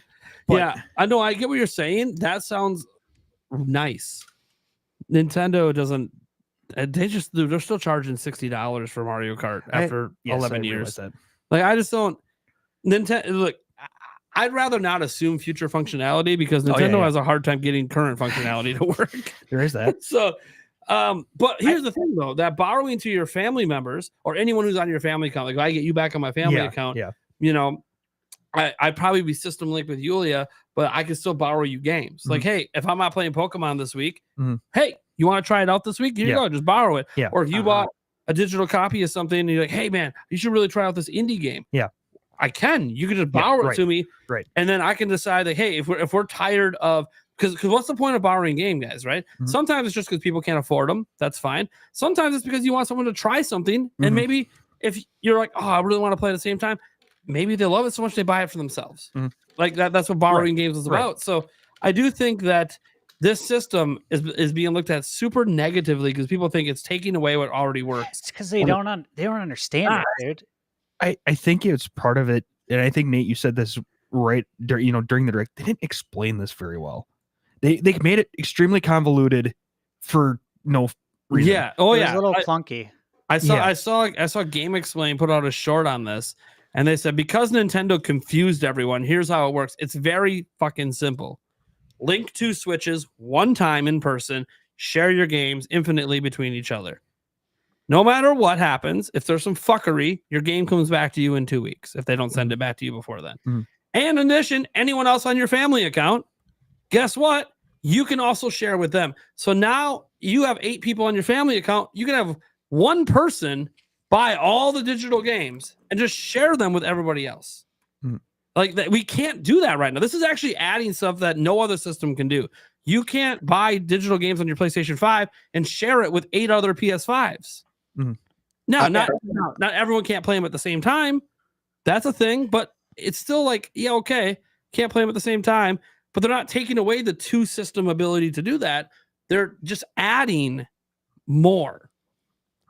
I guess my question, the reason I think myself and many others are assuming they're taking it away is because why would we need this outside of I understand the family plan sharing, but I don't need this right now. There's no this is making it more difficult to play my games on 2 separate Switches because I have to move them digitally between 2 different Switches. Whereas if the home and primary thing are set up, my cloud is grabbing the save and I'm just playing. And at one point, I think I had 4 different Switches. I had one in my room and one in my office, and I had, memory cards that only had X amount of space on them. So as long as I was signed in and had an internet connection, I could play on multiple systems. So that's I think where the possible confusion is at, is this is less convenient than what was already there. But outside of the family aspect of it. But they're not getting rid of that. That still can exist. That's what people are confused about. If you go read all the fine print, they're not getting rid of the primary, secondary thing. You can just keep doing that. This is a setting too that you can turn on and off. Yeah, this is in addition to. But am I crazy in thinking it just seems redundant? Well, no. I'll give you one example of this. Okay. So I mentioned how my Switch is secondary. And, my fiance Switch was primary. I was at the airport and the Wi-Fi was down. I couldn't play my Switch anymore. But instead, if we had set up where I was borrowing games, I'd be able to play the games offline. Okay. That's all I needed to hear. That's perfect because I've had that same issue. I've had that same exact issue. So yeah, So makes like perfect sense. that's the one thing it fixes, but you still can just keep it the way that it is, and this is something you turn on and off. You don't have to use it, but it's just there for it's just making NSO like giving more justification for what they're charging for NSO, and then also just I'll say this: they make it sound more convoluted than it probably is, or if it is this convoluted, look, they're trying to pioneer something no one else is doing. No one else is doing this. Steam is maybe the closest. They have that whole family. They have this new family thing they launched for Steam. But I'm just trying to. I think they did a very poor job communicating this, and that's probably why they did it now instead of in the Switch 2 Direct, where it would get buried and be more confusing. Yeah, exactly. It would be the takeaway, right? Yeah. And do you guys think that this points to an all digital console? An all digital SKU for Switch 2? Yeah, I'm glad you brought it up because I wanted to bring this up. I think it lends credence to where the future's going, right? It's paving a path to gently move the old people along us to a digital future. Because the young kids are already on board, right? They have been for a long time. So yeah, I definitely think this paves the way. And that was one of the biggest things I thought is they're trying to inch us over a little bit. And I get it. We all know this day's coming. We know Nintendo will be the last ones, right? I think we've all agreed upon that. But that's where I think this is ultimately going, Josh. The next step is they just need to give us a like an LCD monitor that just keeps track of all of our purchases so we can display them behind us. Yeah, like a scrolling board. Yes. Yeah, I would like a say stat too, board. also to remember along with this, on the official website, they said that it's launching on Switch 1 next month. So it'll be there by the end of April, and it will be there day one on Switch 2. So this was designed intentionally for the whole family of systems. So there's that. Obviously, could this be an all digital one someday? Maybe. I always kind of felt like the Switch 2 Lite has an opportunity to maybe be a digital only one, and people might not like that. It's going to depend, because right now it's pretty 50-50 split right now with physical and digital, but that's on Switch 1. We don't know what it's going to be like on Switch 2, what the split's going to be like. Because here's what they're doing, guys. Bottom line is, you know why they're doing this, why they're making it quote unquote easier to share your digital games, because they want people buying digital games, and they want to get rid of one of the barriers for digital, and that is that you can't share your game with a friend. Well, now you can. Yeah, this is actually a huge deal. It's just not everyone's grasping it immediately. Like, I was talking to Michaela about it, and I was telling her, I'm like, hey, this is really cool because like my cousin Jim, he loves video games, right? But he doesn't get to play a lot. He's always busy. He's got a kiddo. His heart's there, like you guys know. You really want to play, but it's like you have other things you have to do. And so sometimes I'll tell him about games that I'm playing, right? And I'll be like, yeah, you should try it. But it's not as easy for him to just come over and, drive out into the mountains where I live. And there's not always demos. Yeah. And the thing is like, he might be like, hey, can I borrow that game that you just beat? And it's like, oh, sorry, I actually bought it digitally, like it's a digital only game. Because if it's physical too, I'm going to buy it physically. But there's many times I buy games because they're only available digitally. Be like, yeah, I can't borrow it to you because it's digital only. But now I can be like, yeah, just bring your Switch over. Hop on my Wi-Fi. I'll add you to the family plan. You're my cousin. I don't care. I'll add my friends to it. But Nate, you and I were talking about this morning. I brought this up. I love this idea, right? Because if we're going to this digital only future, we have to find ways to, I wouldn't say take advantage of it in like a sense of doing something wrong, but like we we got to make it work for all of us as best as possible. I guess only way to say it. If Switch 2 launches with 20 games, and I can't, if I bought all 20 games, like I'm not going to be able to play all 20 games the day I buy it. But Nate, if you buy 10 and I buy 10 and we're on each other's family plans, all we got to do is meet up one time during the Switch 2 generation And we could share. on the same Wi-Fi. You and I can share games for 8 years. Yeah. Dude, that's awesome. That's wild. Yeah. And like, I'm someone too that, by the way, for those in my audience who don't know, I'm not big on replaying games. So once I beat a game, I'm kind of just done with it. So it just sits there. Yeah. I can borrow that out. I can let other people play it. The copy's not just sitting there going to waste. It almost creates more value out of that copy, just like a physical copy would if I borrowed it out. So, on the one hand, it does encourage more digital, but on the other hand, it's also, well, digital already exists. It's not going anywhere. It's just making the digital experience better. So while, yeah, it does encourage more digital sales, that was already happening anyways. We've already seen it. Look, PlayStation doesn't have this feature, and it's 80-20 split. Like, we know what's going on. We know it's going that direction. Heck, we know even when you buy physical games on Switch right now, if it's a AAA third party, you're downloading 3/4 of the game. Might as well just get it digital at that point. The physical card's not even doing anything. Well, we all remember Xbox and their DRM, Oh, yeah. right? Like, Oh, yeah. Yeah, this it's funny. is People act like a this much better way. Yeah, people act like this is DRM, and it's like, well, look, if you bought the game, you just get to play the game. There's no DRM for you. Just so you're aware. If you own the game, you own the game. They're not DRMing you. What they are doing is saying, hey, you can share with somebody, and after 2 weeks, the game leaves their system and comes back to yours. And here's the thing. They probably don't even have to connect to the internet for that to happen. It could just be an inbuilt timer with the system. 14 days is hit. They disable the game on your Switch, and they re-enable it back on the other one. They don't even... Your friend probably doesn't even have to get back on the internet to transfer the game back. Because you're not transferring... Because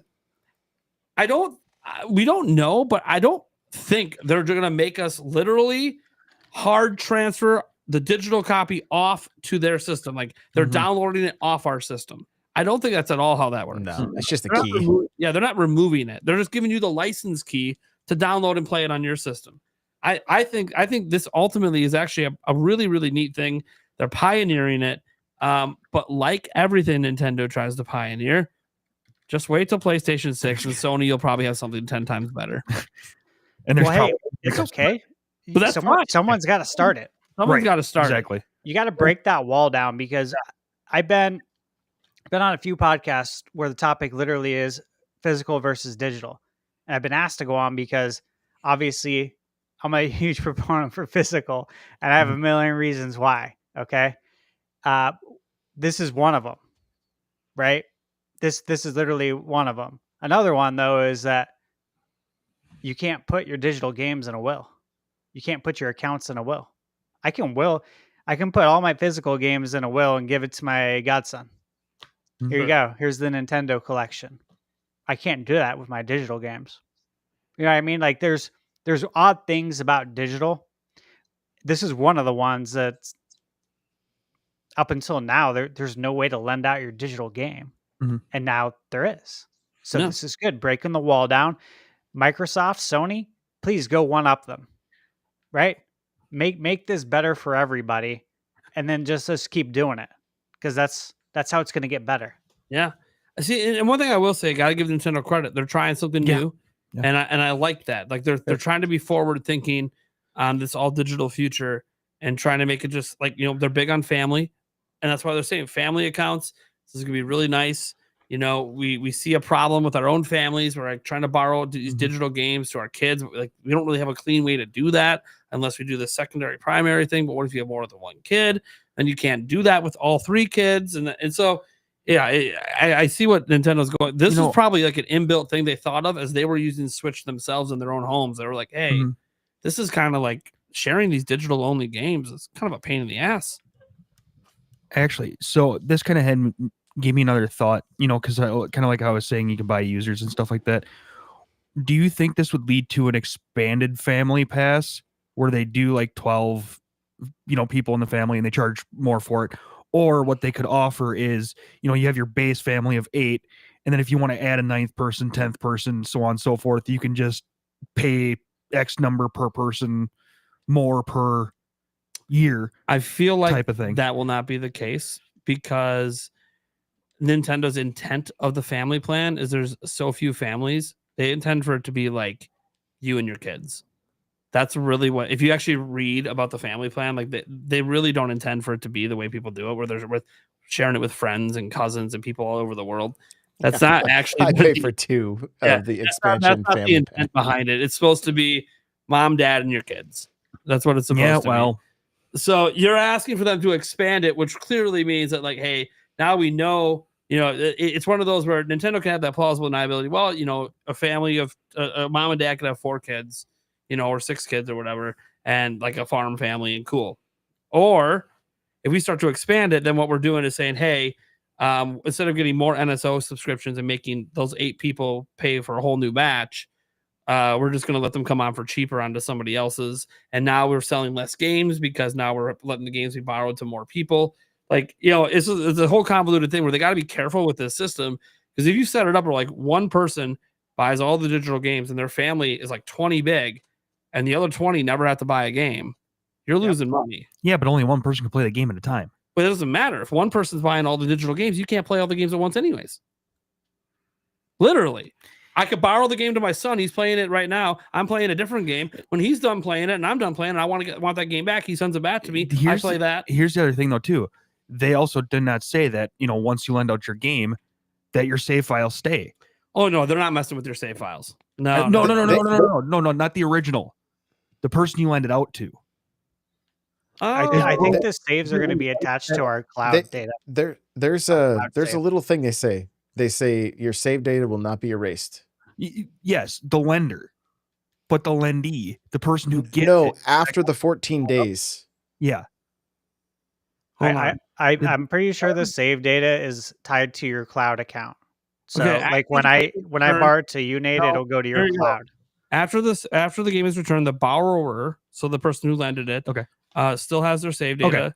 So they'll start where they left off if they borrow again or purchase the game. Yeah, everyone keeps their save data. Okay, no, and I just, they didn't say that in the. Well, again, this goes down to their poor, their really poor communication way.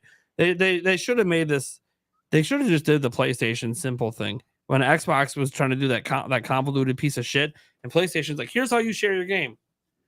All they had to do was have 2 people walk in with a Switch, flick it. Oh, the game's on their system now. Mm-hmm. Returned in 14 days. Got it. Done. It could have just made this like super easy to explain. And they just didn't do it that way.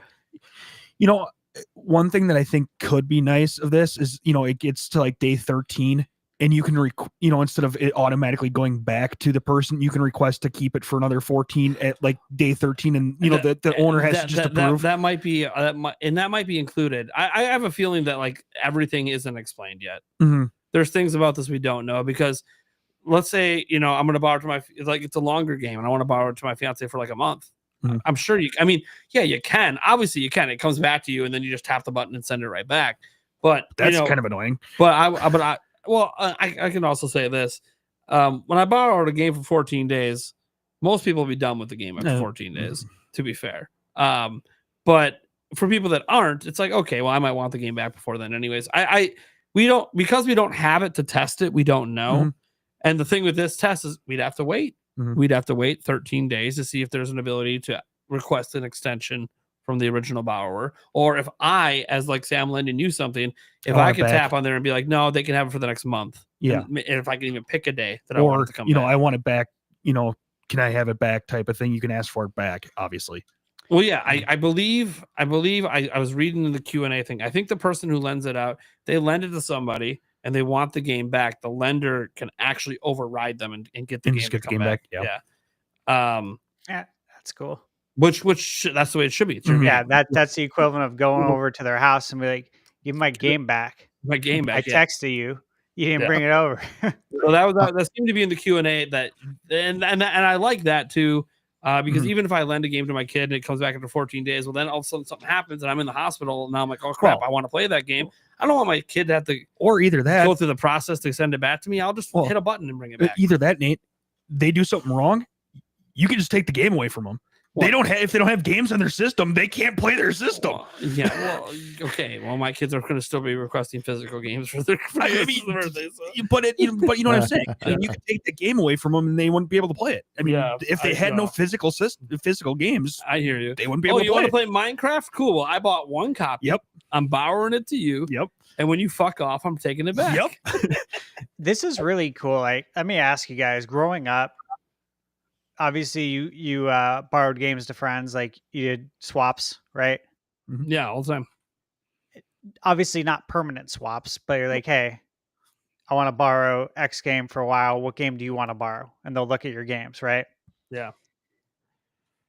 When you're a kid, especially, if your friend lives 20, 30 minutes the other direction, and then you got to ask your parents, hey, would you mind?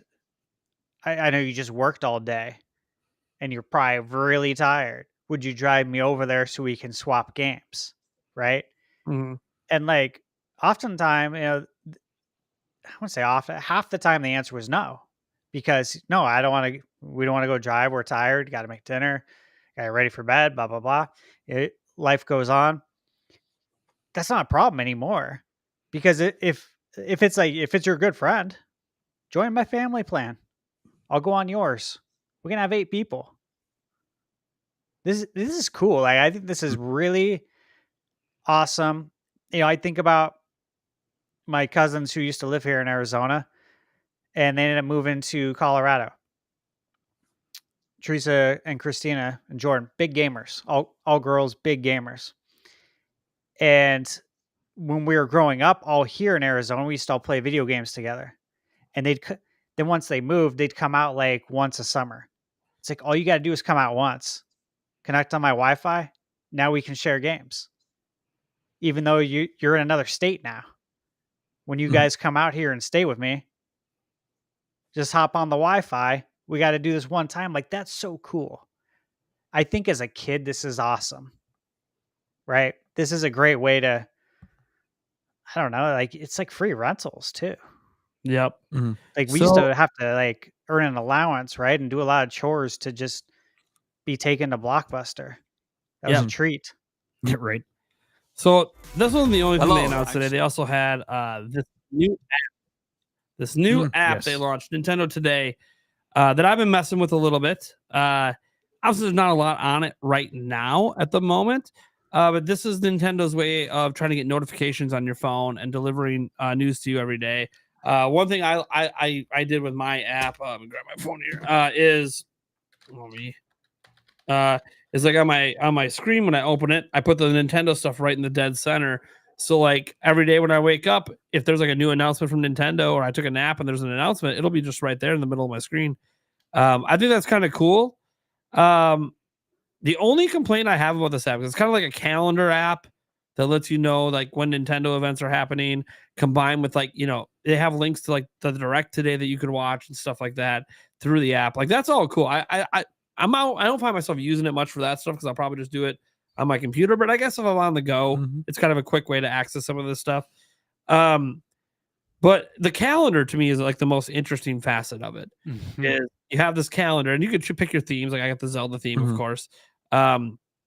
The calendar was cool because like I can already see these future events like all marked on the calendar, and you can like tap it, be like, oh look, that's the Nintendo Switch 2 experience on the 25th in Berlin.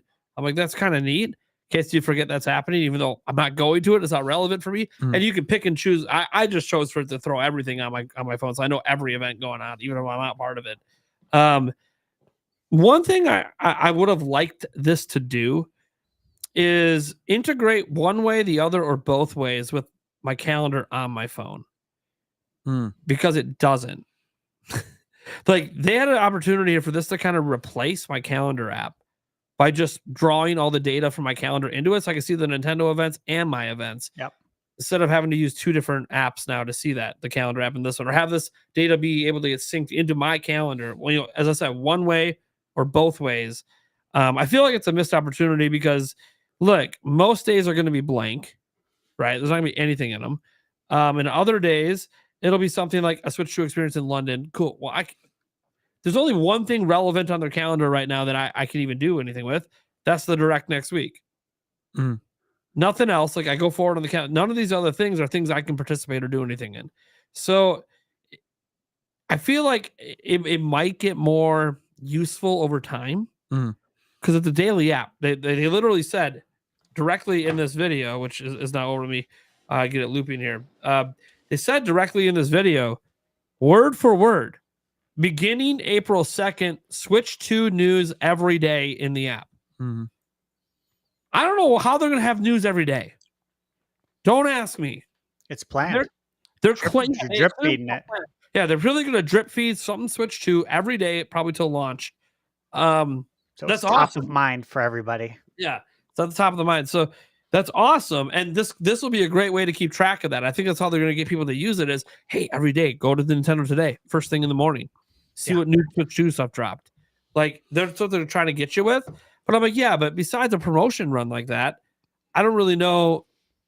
Like, I don't have a reason to open this thing every day. I mean, the Switch 2 stuff will give me that reason, but we know realistically that's not forever. Well, they'll give you a reason. You think they're always going to just have a marketing run? well- They're going to always keep it? The push notifications. Oh, no, that's sure. That's what they want. Like that is the, I swear to you, that is the key ingredient here is the push notifications. And I'm sure they have plenty of data on it from their games that have released on mobile. So they'll give you a reason, like they'll push it to you and you'll have to, like you'll see it in your notification center. I don't know what your habits are. Like, I don't know if you clear it or if you have like minimal notifications. I know I have a lot of notifications. yeah, prior to starting YouTube, so prior to 2 years ago, I had all notifications off all the time. Phone's on silent. Phone still is on silent for 20 years. Absolutely. But I have to turn on notifications now for social media because I'm part of that now. Yeah. So I will see it, right? And I do want to see this because it's Nintendo. I want to see it. Otherwise, why did I download the app personally, right? And I know you want to see it too. Yeah. But I think they'll drip feed. You look at Best Buy. If you download the app, right, and you're part of like the Best Buy $50 program, whatever it is that they have, that basically allows you to buy 2 games and get one free for Switch. They have like the My Best Buy drops, where you can only buy stuff in the app. So it's basically it's an exclusive reason to open the app and use it, where you can only buy sought after items like the PlayStation 5 DualSense 30th anniversary controller. You could only buy it in the app. Like if you had the account, you could get it there and not have to try and buy it on the website later when the website's completely overloaded. A lot of fast food places do this. They want you to download the app. I was just looking for a hotel with Expedia, or not Expedia, Priceline. It says you get a better deal in the app. What's wrong with the website? Right? I just saw a meme that showed Mario and Toad from Super Mario Brothers, and it says, "Welcome to McDonald's. Are you using the mobile app today?" Yeah, dude. They all want you on their apps because they can send you push notifications because these companies bought data from the cell phone providers and they're able to, I'm sure, see the analytics on how many people interact with push notifications. So that's my take. That is just my take on it as far as why I don't. Even for me, like I have a ton of notifications all the time. Like if I even draw down my notification thing right now, of course it won't let me do it. I'll draw it down. But you can just see, like I have all these notifications just crazy on my phone. Yeah. I don't even tap on them half the time. But I'll be like, oh, hey, Eric just hit me up on Messenger. I'll close quick and open up Messenger without even tapping on it. But that's why I like the notifications. Like, hey, this is my fantasy sports notifications. Oh, maybe it's not about my team. It's just a news update, but it reminds me to go check my team. Yep. That make sure I set my lineups. So like, I love notifications, even though I get so many of them and I have to clear them out many times a day. One, it's like a 2-tap thing to clear all of them, but I love notifications. And so Well, I will say for someone like me that stays on top of everything, I'm not so sure that this app is going to do much for me particularly, besides make me smile when it's reminding me of Yeah. something I already know about, but it's just nice to see it on my phone. I think this is it's not about me. This is about the more general audience that isn't always paying attention. It is 100%. And I think it's going to work. We talked about it after the presentation earlier that this is absolutely an answer to retail slowly fading away, right? Like anybody that's here right now and anybody on this panel, we know what's coming out. We know the dates. We have notifications turned on for Twitter, right? But like there is you already said it, like there's a lot of people out there that like they walk into retail and they're like, what's the new game? Right? Oh, like they're No not idea. they're not concerned about the launch. They're not. And what Nintendo really needs to do is this needs to be a QR code that comes up at the beginning when you fire up your Switch that is like, are you sure you downloaded? You know, like Dude, they need to get this on. Buy space at the Walmart places to put up an ad. Hey, get the Nintendo Today app QR code. Mhm. Yeah, like it's got to be because as retail slowly fades and physical slowly fades, like they're just future proofing, like making sure that people, because what I find interesting is even tonight I stopped at the gas station, grabbed a Coke, right? The guy, I asked the guy was like, "What are you doing?" I said, "Oh, I'm going to do a podcast." And he's like, "Oh, I'm a gamer." I was like, "Oh, cool." He's like, I used to play Pokemon. Now I mostly play Xbox." I'm like, "Oh, the new Pokemon game is coming out." He's like, "They still make those?" Right. No idea. Yep. No clue. So, I mean, that in of itself is like, and it's like, we just look at numbers. How many NSO subscribers are there versus how many Switches are out there? How many people, maybe don't even know that they could play games online? Like we assume a whole lot because we're so we're so in we're the hardcore. Yeah, we're so in the mix of it, but like, get into any other industry and like that you're not really a part of and be like, "Oh, wait, there's whole communities around this," and like, and different Facebook groups and all that kind of, we're oblivious to it. But when it comes to this gaming stuff, we're on top of it, but that's not everybody. Right. And I think that leads to why they need to get, into like Walmart and have the QR codes to download the thing. Because right now, I think that is their target audience. And right now they're hitting the ones that are hardcore and already know all this stuff because we're watching the direct, that type of stuff. They need to get it out into the wild and, allow people to say, see this thing and actually get it to their target audience, I think is what really needs to happen for sure. Well, and like I said, fire up the Switch and Nintendo Today QR code. Like, are you sure you downloaded before? Like, it's not because, again, how many of us stop and look at the news section on the Switch? It's already 2-day old news by the time, by the time we see it there. None of us do, and I think they're looking at that and probably realizing that like, not many people do. But if they can, we're not quick enough. We're not getting into them fast enough. Yeah.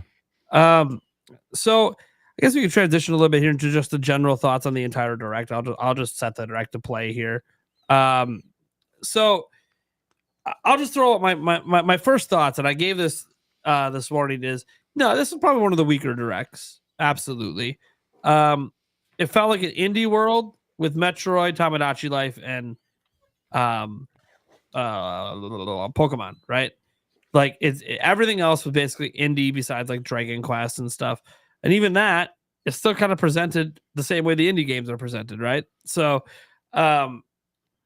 I felt like this direct signified the clear the clear end of an era. I know it's something we're going to get into a little bit later. Some people think it has to do with, Nintendo's going to have all these cross-gen games. We'll get into that later. But I truly think that this is like kind of it. Like Nintendo was announcing games out into 2026. So it's interesting. two things are interesting. One, none of the games announced launch in May. Mm-hmm. I'm just, Yeah. it's gonna be May. We don't really know. It's interesting that, hey, you had this whole direct for Switch 1 and nothing's launching in May. There's stuff in April. There's stuff in July. Why are you not giving us any games in May? Well, yeah, no. We'll see what happens. But yeah, my general takeaway is I thought it was an okay direct. There's definitely a lot of those indie games. They picked good ones, ones I'm actually interested in playing. But it's not the most exciting of the directs. It's not one of those where we jump out of my seat and go, "Oh my god, this is awesome!" You know, like it'll probably happen. Let me tell you guys, it'll probably end up happening next week Wednesday. This wasn't a direct that made you yell at Doug Bowser to shut up? No, this is the one that makes me yell at them to shut up because I'm still in shock of what just happened. Yeah.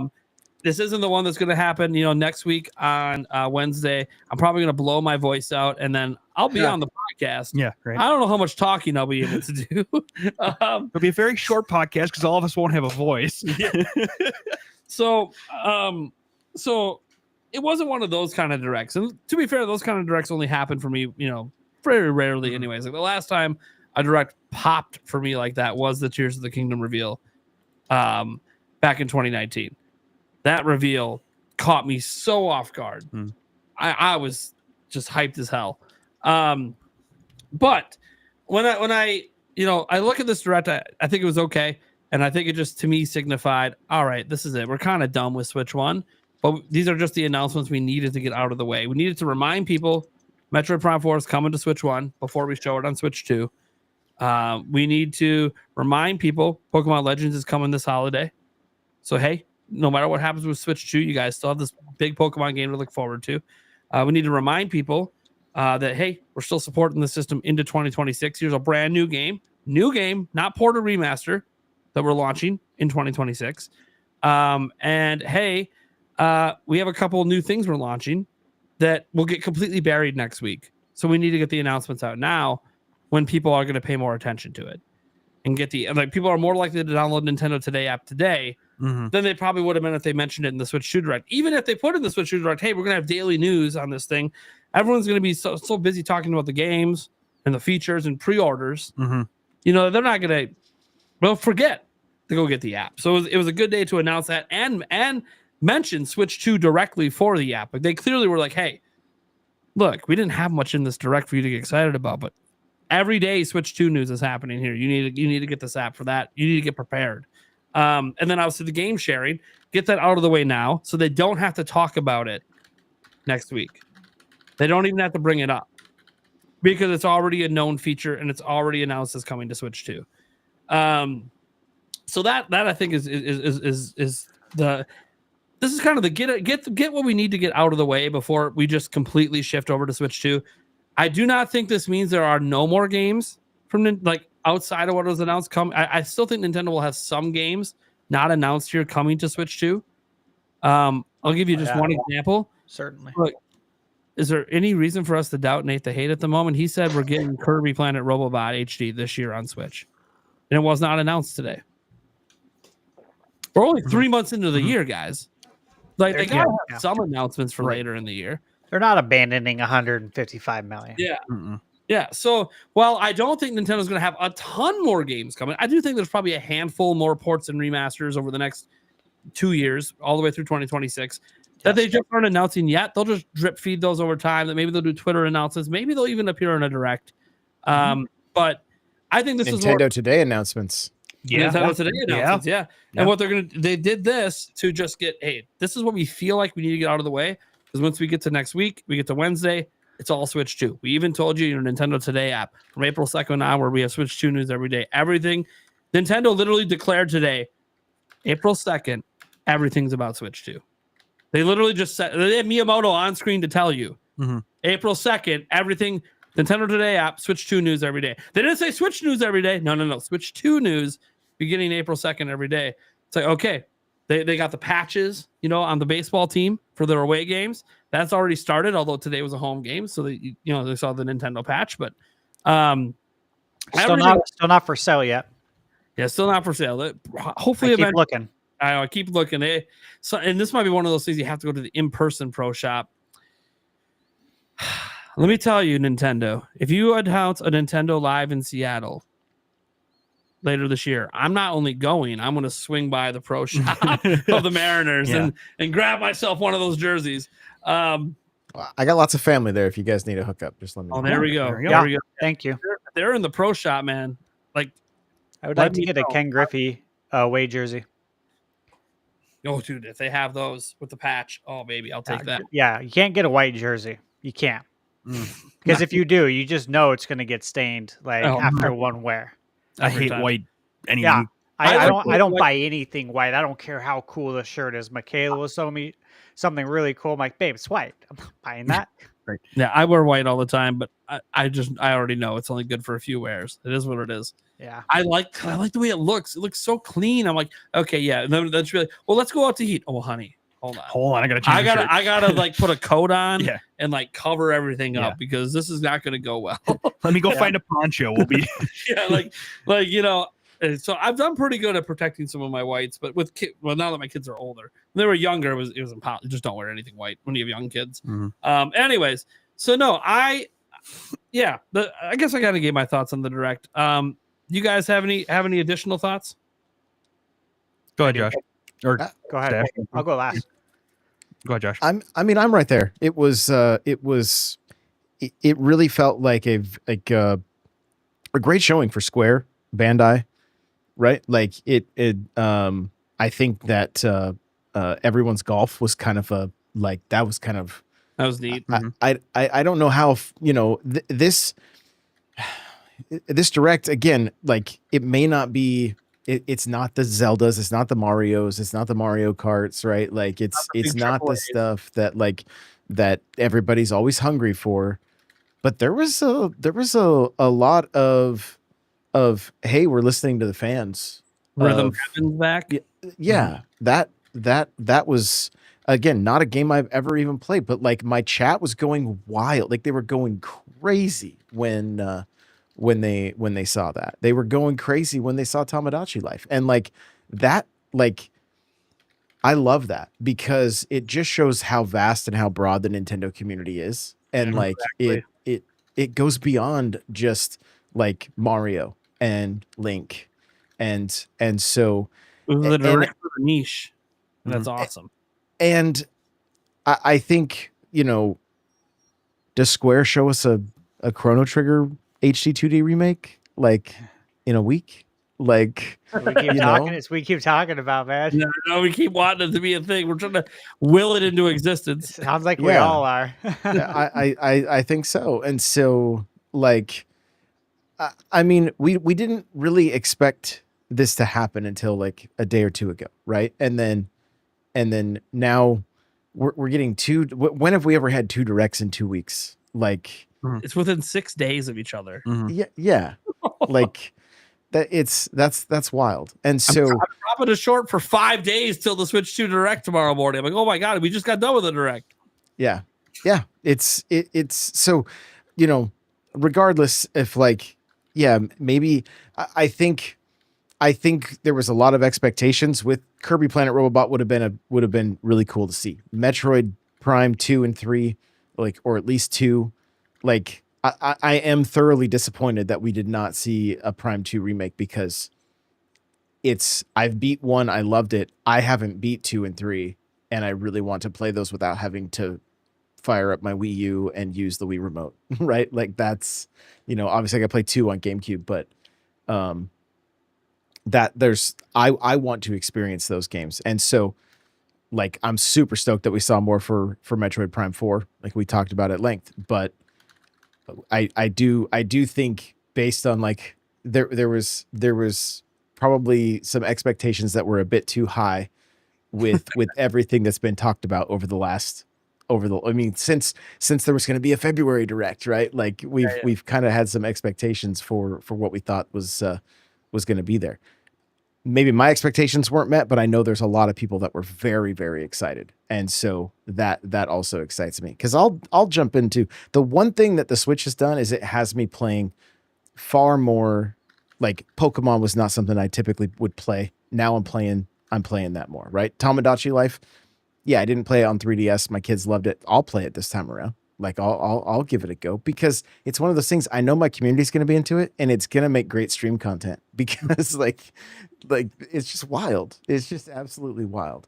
And I love Animal Crossing. I love games where you can like jump in for 10 minutes, do your little daily things, and then walk away from it after you're done, and it's still going in the background. So the HD 2D remake of Dragon Quest, think that's fantastic. Love it. The Pac-Man game is so weird. I'm not a huge fan of the art style personally, but I think a Metroidvania with Pac-Man mixed in, like, get weird. Get Pac-Man doing things that are off the wall. I think that's just fun. So I'm excited to jump into that. The classic games they showed of Gradius and Salamander, like, Yeah. awesome. Like Right? those were games I played as a kid. Like that's Same. reaching all the way back to my childhood. Also, So you know like, what? like, yeah, and a new one. Like exactly. So there's so much good, and it's almost like it's almost like we had to do Christmas early with the in-laws or something, you know, like, and real Christmas is in a week kind of thing. And so like, I would say with the way this direct actually was, I think it feels better now than it would have felt in February. If they would have did this exact direct in February, I think people would have been like, really? mhm. But now it's like, no, this was like the appetizer before the main course. Yep, To exactly get that. things out of the way that This was the palate cleanser for Switch 1. Now we're going on to the main course. yeah. Yeah. You know, I think that is why this actually made sense, because I know some people were worried, like, man, this is a big general direct. They have so many big announcements. That's going to make me think Switch 2 is not coming out till the holiday. And it's like, well, okay, well, the direct came, and let me tell you, there's really not much going on. So, like, yeah. So it's, you know, I think Nintendo also felt they had to do this specifically because of that Nintendo Today app and the and obviously the game cartridge sharing digital stuff, because they really wanted to get those announcements out of the way before Switch 2, which makes a hell of a lot of sense. So cool. Because maybe they even knew the game cartridge explanation is convoluted, and when people watch the Switch 2 stuff, they want everyone to like just get it Focus and on understand it and be versus- simple. Like if they announced it in there, they don't want people being confused when they're watching the Switch 2 presentation. Thinking about that versus Yeah. actually thinking about what they're seeing on the screen. Yeah, they don't want you Yeah. to think. They Yeah. want you to just see amazingness, and everything you see is easily understood. That would have been everyone's takeaway. That's what I kept saying. It would have been everybody's takeaway. Would have been like, wait a minute, what is this? And that would have been the talking point. You don't want that. That would be fatal. Yeah. Well, and okay, again, our perception is that everybody knows how to set up a primary and a secondary Switch. No, they don't. That's not No, the they don't. case. The amount of views I have on how to play Animal Crossing digitally between two Switches You don't is even put it this way. insane.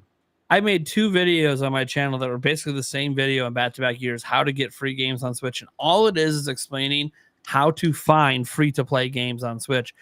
Pretty obvious to any of us that are into this. Like, it's really easy to go to the eShop and find the free-to-play section. Not to normal consumers. And the eShop sucks and is slow. And like, there's actually a way to get to some of the free games without initially going through the eShop. And it's like, yeah, I know these tricks, but other people don't. Like, you'd be surprised, the simplest things, even like how to transfer saves via cloud to another Switch. People just don't even know how to do it. So Well, to give you guys a crazy example, I literally had Xbox tell me to apply for a job because they found a video I made about closing your NAT type or opening like they were like, hey, you figured this out. Like, so, you know, like we really can't assume anything at this point. And I think that's what Nintendo is saying when they're like, hey, here's this Nintendo Today app. We're not assuming that everybody is going to be paying attention to our stuff coming out, because in the modern world, attention is literally that's your dollars and cents right there. Like, They want to make it as easy as possible for you to find it. Not everybody's, Nate, who goes and scours, how many numbers of websites to try to find news. They don't have the time. They want to be able to go to one spot, find what they need to know, and move on with their day. Subscribe to Nintendo Prime. That too. That's the spot. Eric, what are your thoughts on the Direct? I thought it was a decent Direct. Not a lot of games for me. But what I did like, though, and no hate on this game, but there was such a nice variety of games. Like, I know in past Directs, there's been like 8 or 9 farming sims. This is, like I said, no hate on those games. But this had just a nice variety of different types of games that I really like to see. And I may not have an interest in playing all of them, but there are some that look cool. I mean, they all look really nice. But it's great to see just the nice variety. This is kind of what I was hoping for, in normal Directs, is seeing a nice, good difference in, different types of games, different this. And again, no hate on the farming sims, but I remember there was a Direct like 2 or 3 ago that was like 8 or 10 farming sims. It's like, what is this? A farming sim Direct or what? But indie worlds are infamous. Yes. For being farming sim Directs, basically. Kind of, it is a really popular genre. Stash, what are your thoughts on this Direct? Okay, so again, really happy that they got the app and the virtual game card out of the way. We've said that a bunch of times, though, but happy it's done. Pokemon, glad we got an update. Metroid, again. Those are 2 bangers that we got to see today, which I feel like people aren't giving enough credit towards. So I think that's really cool that we got to see those. One game you guys haven't mentioned. I'm surprised. Because I'm hyped for it. I bet you I know what the game it is. You know what's coming next. Just say it. Say it, guys. If you know Marvel. it, say it. Yeah, you know it. You know it. Dude, that game looks awesome. Marvel Cosmic Invasion. You remember me saying, like, has there ever been a Marvel beat 'em up? I couldn't find one. Well, I mean, there's been beat 'em ups, right? Yeah. Like there's the X-Men arcade. Yeah. I mean, full Marvel cast one. Yeah, this is cool because one thing that it does different that I immediately noticed is it has hit points. Yes. Which I don't know any beat 'em ups, and I will be honest, like I think I've played all the beat 'em ups. I am a huge fan. Final Fight, Double Dragon, Turtles, like I love beat 'em ups. I've never seen hit points being employed in a beat 'em up. So there's something deeper there, which I appreciate. They do have online co-op. That's a big deal, actually. Like, for example, I reviewed Contra Operation Galuga last year. Big Contra fan. A lot of people were really disappointed that this game doesn't have online co-op. It's like, yeah, actually it sucks. That does suck. Because you look at games like Turtles, Shredder's Revenge. You guys have played that, right? Oh, yeah. Badass So game. good. So much fun online. That really increases the replay value to just be able to hop online and jump into a lobby and you're in a game. I even booted it up maybe 2 months ago. Was able to jump right into an online game. People are still playing all the time. So I thought that was really nice. And I feel like that's a game that will perform well on Switch. Like we won't have any performance issues on Switch. Okay. So I thought that was cool. Eric, as you mentioned, there's a large variety here, and I think it checks a lot of boxes for a lot of fans, which is good. And a lot of these games I think will keep people busy. Story of Seasons. Like these are games, again, that you can sink so many hours into. Tamagotchi Life. Like these are games that, hey, if you're not ready to like go over to Switch 2 yet, these games will keep you busy for a long time. I think that was a strategic move. I really do. Saga Frontier 2 Remastered. I have Saga Frontier 1 physically on my shelf. Saga Frontier is badass. So I was pretty excited to see that I think it looks nice too. Again, Rhythm Heaven, happy for the fans, all that. Dragon Quest 1 and 2 HD remake. It's been on my list. It was in my most anticipated games video. It's a game I'm looking forward to. So nice to get a little update on that. Everybody's Golf. Great to see it's for everybody now.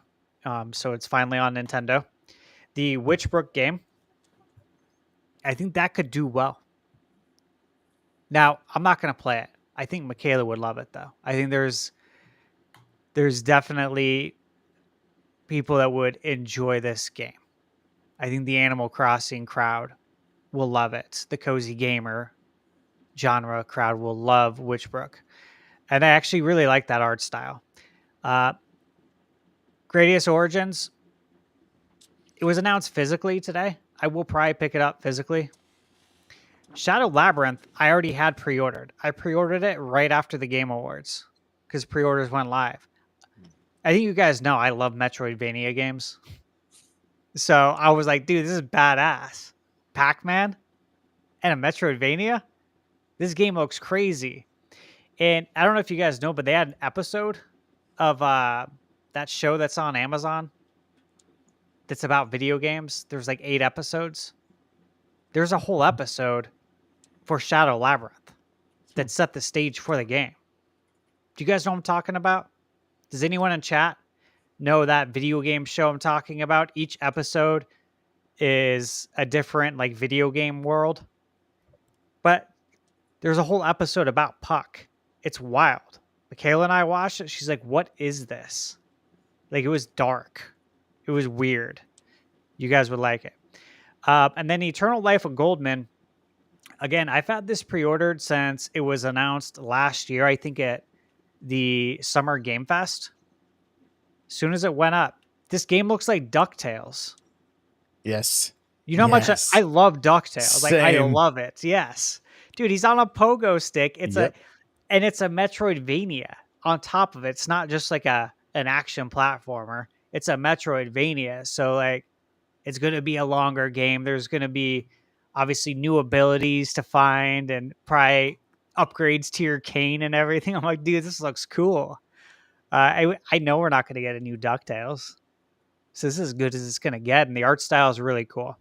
So I actually thought there was a lot of good stuff here. And there is legitimately stuff I am going to buy. And the one game that surprised me was High on Life getting a port to Switch. Mike, Yes. interesting. I wonder how it's going to run. I hope it runs okay. I imagine quite poorly. It's probably going to run really hot, but still, that was cool. Mike, that's cool. That'd be even cooler if it ran better on Switch too. And it comes out on May 6th. There you go. So there you go. All right. We can get to the wish list stuff. I want to point out a couple things as we get into it, because again, Nintendo had news today for Switch 2 that they didn't make a big deal out of, but one of the news, one of them, I'll just do a quick share on this one. This one's super simple. Right here. So basically they launched that app today, right? We all know they launched the app today.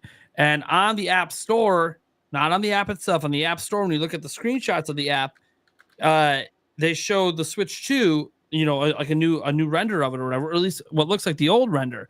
Except, as you can see in the zoomed in one on the right, a little bit blurry for some of you guys, the C is on the button now when it wasn't in January. Now, again, this isn't like breaking news. We've known about the C button forever. It's leaked forever ago, next handheld and all that stuff.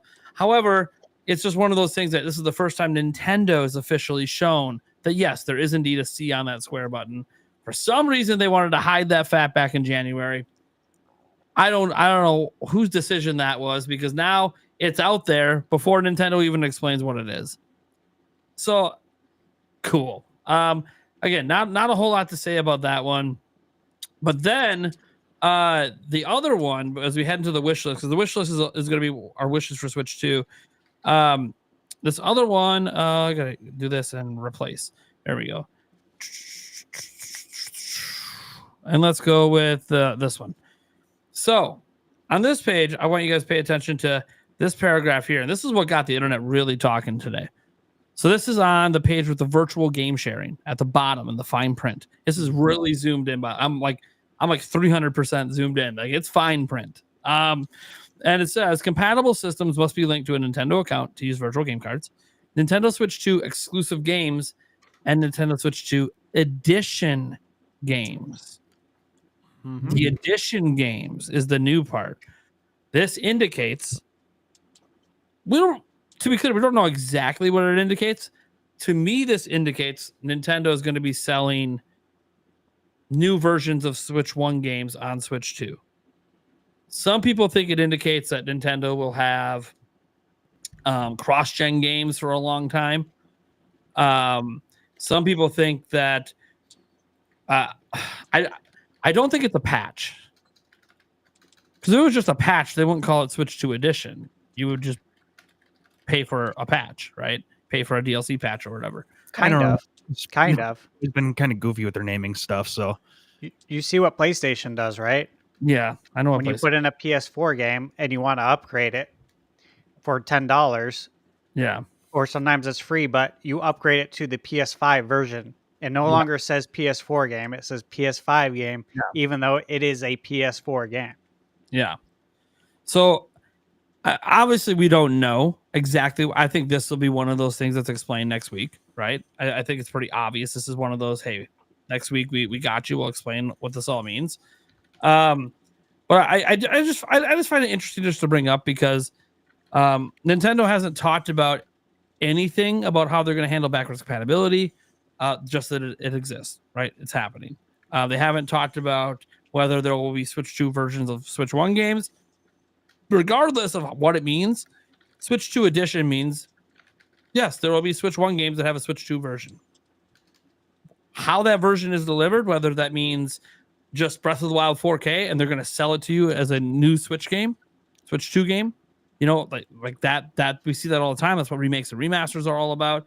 And yes, folks, happens all the time. Remasters of a generation old game repackaged to you for full price happens literally all the time. And that could be what these are, or it could be paid upgrades. We just don't know. It could mean cross-gen. I will say this. If it is cross-gen, then Nintendo's going against their own words, where they said games sell systems. People brought this up because until Nintendo finally just confirms it, there's a large subset of fans that are very loud that new Mario Kart game is going to be on Switch 1. Mm-hmm. And until Nintendo shuts them up, they're going to keep getting louder and louder that it's going to Switch 1. And again, we talked about this on the podcast yesterday, Stash, how that doesn't even make sense. They're planning to sell this game for the next decade. They're not worrying about launch sales. Yeah, I also think people are underestimating the graphical improvements in the new Mario Kart based on a poorly displayed trailer, I guess you could say. Like the trailer wasn't there to show off Mario Kart. It was there to put a game on the Switch for the reveal, because you have to put something on there. Yeah. And it wasn't to show it off. And they wanted to show the launch game, probable launch game. And look, that's been a new console Mario Kart since 2014. So they figured people would just be hyped to know there's a new Mario Kart. Mm-hmm. They weren't thinking too hard about it being the best showcase for the system. Because if they were, we would have got direct feed footage. They would have showed probably something besides the desert map, which is always like, you know, not one of the most visually impressive maps. No, not at all. Ever. So, but again, this is one of those things where until it happens, people are going to keep believing that Mario Kart is cross-gen. They're going to keep believing that, that new 3D Mario game, they're obviously going to also put that one on Switch. Look at the install base. I'm like, okay, I get that. But look at the install base on DS. Were they putting 3DS exclusive games over on DS because the install base was bigger? No. They were using Mario Kart 7 as an example to sell the 3DS, not to get more sales on DS. You know? So I think that if they did like a significant amount of cross-gen like PlayStation did, it would be really going against Nintendo's strategy that games sell systems. That would show a lack of confidence in the ability for their games to sell over time on Switch 2. And I don't think Nintendo right now lacks confidence. They should be more confident than ever. Yeah. I'm with you on that. And again, I just think they're underestimating how much of a performance hit it would take to have 24 racers and to have larger tracks now. You need more processing power to be able to do that. Yeah. That ain't going to work on Switch 1, man. Yeah. So let's get to our wish list thoughts because our special guest has to go here in a bit. So N64, Josh, what do you have? What's like your dream wish list items for Nintendo Switch 2? I mean, I'm the easy one here because Mario Kart is like, it's my main game. It's my most played game on Switch 1. Like I've got the tattoo, you know, like, I mean, Mario Kart is it. But I mean, are we going like completely out there? Like, sure. Yeah. We are. So I'll go completely out there, like versus what I know realistically wouldn't happen. But like, basically, if we got to see within the first year, the games that are in their top 10 bestsellers get sequels at this upcoming direct, I would be ecstatic. Right. And if third-party support's going to be as strong as we think it's going to be, seeing things like Master Chief and Smash and other maybe characters like Joanna Dark in Smash, right? Like just stuff that's like that would be, it would be such a great thing going from Melee where the proximity mine was in the one of the trophies or whatever to then have her finally be a character in the game. I think would be incredible. Really, you know, anything Mario Kart is going to be like, the more we know about that game, the more excited I'm going to be. 3D Mario, of course. If they could even hint at the next big mainline Zelda game, like if it was even just a splash screen or something, would be crazy. I'm not expecting much, obviously, but I'm just going like, if we're going full on. Yeah. Like I want Animal Crossing. I want to see like I said, I want to see the top 10 best selling games, maybe even the top 15 get some kind of showing so that every community knows we got something coming. We got something coming. Okay. It may be 2 years down the road. We might see, you know, dates up to 2027 and that's fine. But like, the biggest thing, and I think the realistic thing is I want to experience 2017 and 2018 again.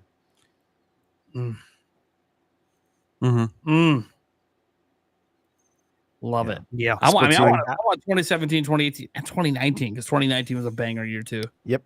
Agreed. Oh, Agreed. Yeah. Yeah. So good. So, awesome. yo, somebody in chat said Joanna Dark, punch her in the manja. Yeah. Hey, Yeah. the chat's a little wild sometimes. Okay. I mean, the username of that person is great too. $2 Temu undies. Yeah. Hell yeah. They've been around for a while. They like think they're That's wild. Well, thank you, Josh, for sticking out. I appreciate it, man. Guys. We'll have to get you scheduled on a future show because I don't think I have you on the schedule right now for the next month or so, but we'll get something worked out. Yeah, for sure. I think based on our chats, I'm scheduled pretty quick. I think. Yeah, we'll figure something out. Yeah, we'll figure it out. So, all right. I appreciate you guys so much. We'll catch you later. Have a good night, brother. Yeah. So, Eric, let's have you go next. What's your wish list? Just your pipe dreams. My pipe dream. Man, the biggest thing I want again is Street Pass. I know I covered it last night. Yes, that is the biggest thing I want back because it was so fun, so cool to just interact with people just by walking past them. You know, I'm putting these all on a bingo card, by the way. No, nice. There you go. Okay. You never know. Yeah, right.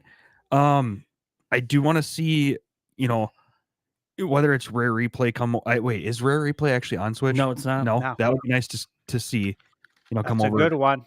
That's or very good. having the not necessarily even rare replay, just even the rare games themselves, whether it's like we have some of them on it. I know I realize that like Banjo Kazooie's there. That would be a freaking great.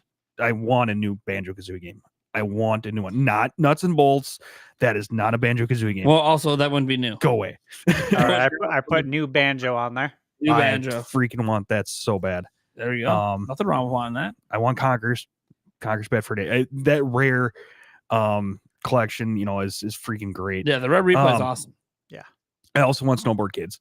God damn it. Give me those. Give me those two goddamn games. Keep speaking into NSO. existence. I want those. And You're then not the only one who wants it. Yeah, might as well throw out NBA Jam And NFL Blitz. gotta throw them out there. Yeah, if those aren't on the bingo card, then we're not doing, we're doing something wrong around Right? here. All right, I'm definitely putting them on there proudly. No, Hey, these are wish list items, man. We want it back. Yeah, right. I mean, it's not going to Watch next week. They both get revealed with brand new entries. Right. So she'll be like, right. What Oh is my that? god. Yeah, right. Oh god. I don't. I just want to Switch too. My Switch is, I have day one, so it's showing its age.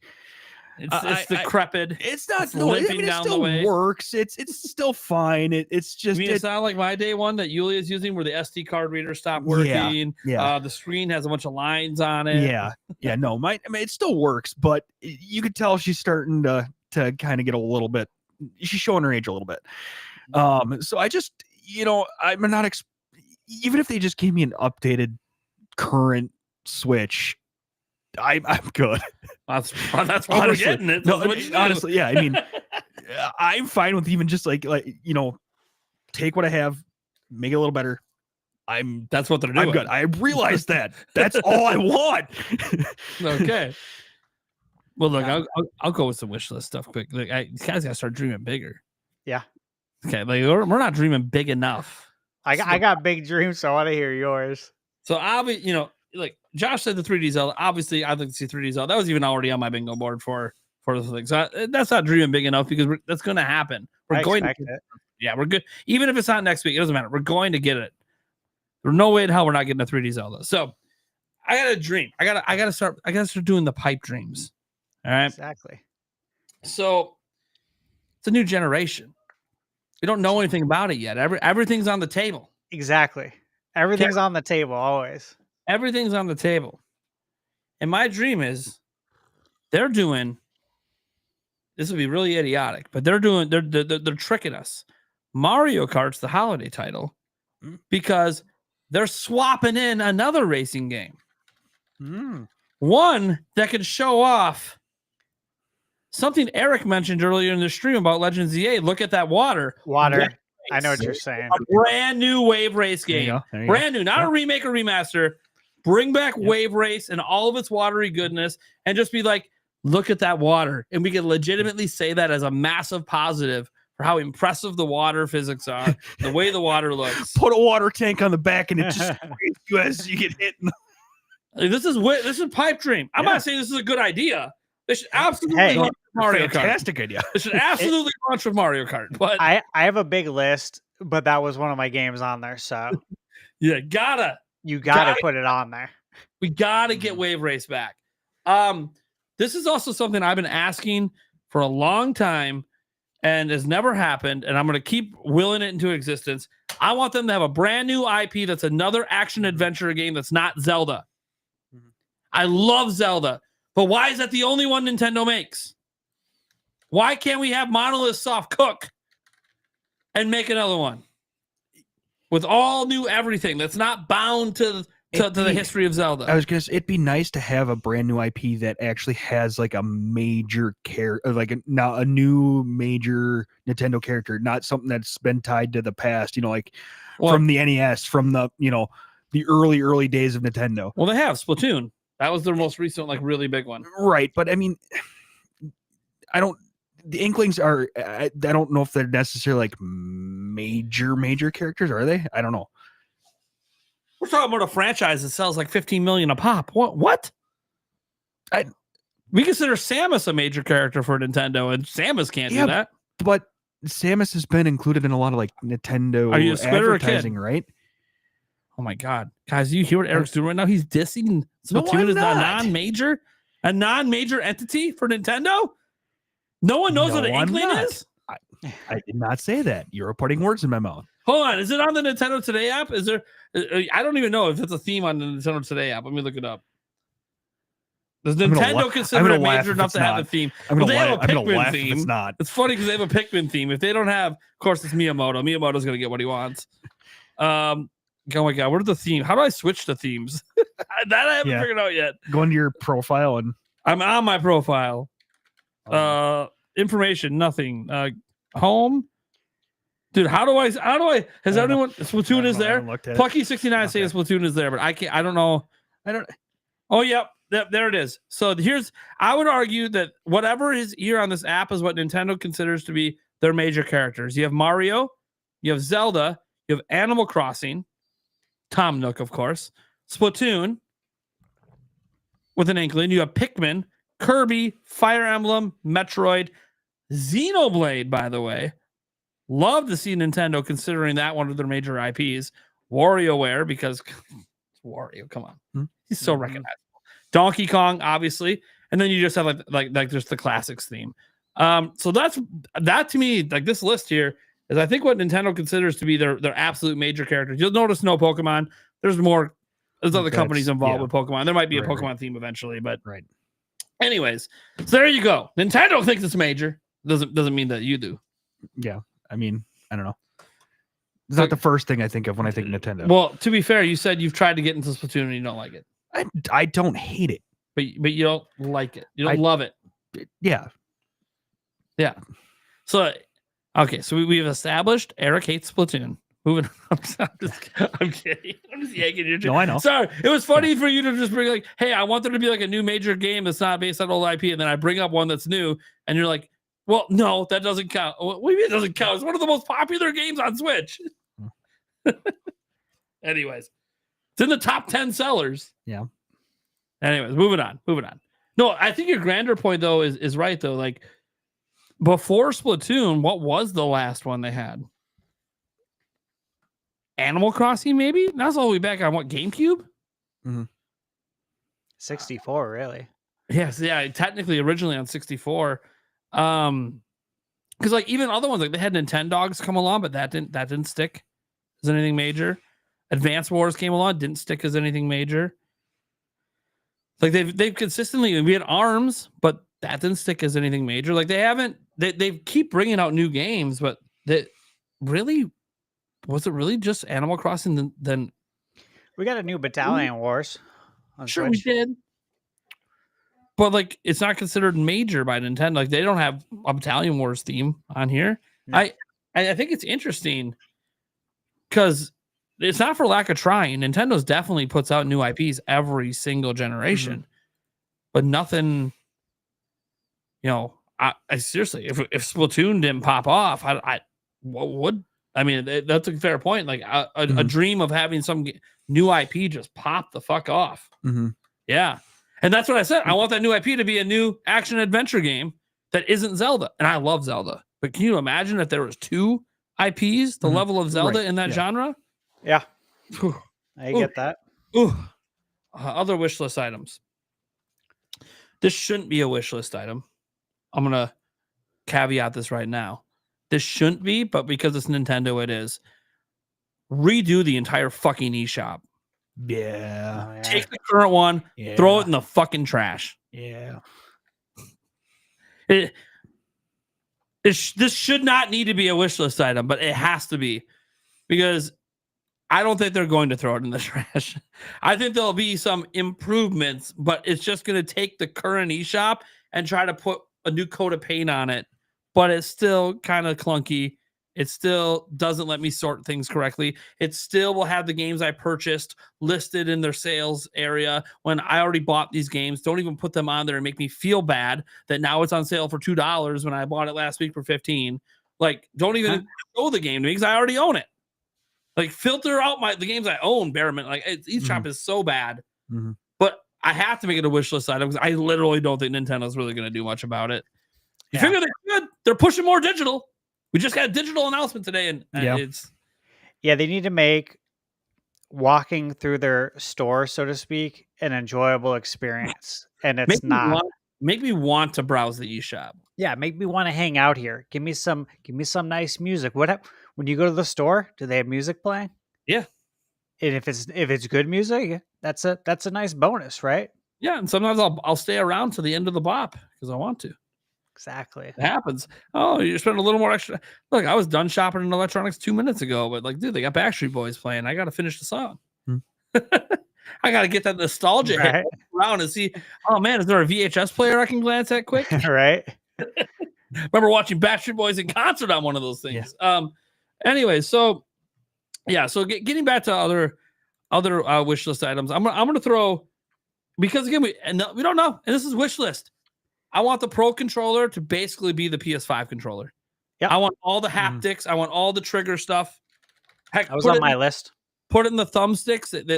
There's even patents out there from Nintendo where it's a ferrofluid thing with thumbsticks that could even put force feedback in the thumbsticks. I want it all, baby. Mm-hmm. Yeah, that was a cool patent. Wish list. It's not probably going to happen, although the fact Nintendo messed around with something gives me hope. We'll see. Speaking kind of that, I saw something online, a video that there's a keyboard out there now that can actually like sense how it uses magnets. It can sense how far you've pushed the key down. Yeah. And the harder you press it, like the faster you go forward or you set pressure sensitive. Hell, freaking put that in the A, B, X, Y buttons. Give me it. Yeah. That's out there. What other wish list item?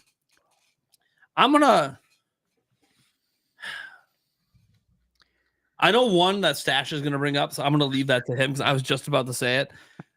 So I'm going to go back to my tried and true. I want a new Star Tropics. Ooh. Oh, yeah. There you go. I want it, and I want it bad. And I've been wanting it. I replayed the first one. The second one sucks. I replayed the first one last month. It's just as good as I remember. We need another one. Like yesterday. Please. And then I'll throw one final wish list item in there. I want to see Nintendo and From Software collaborate on a new IP.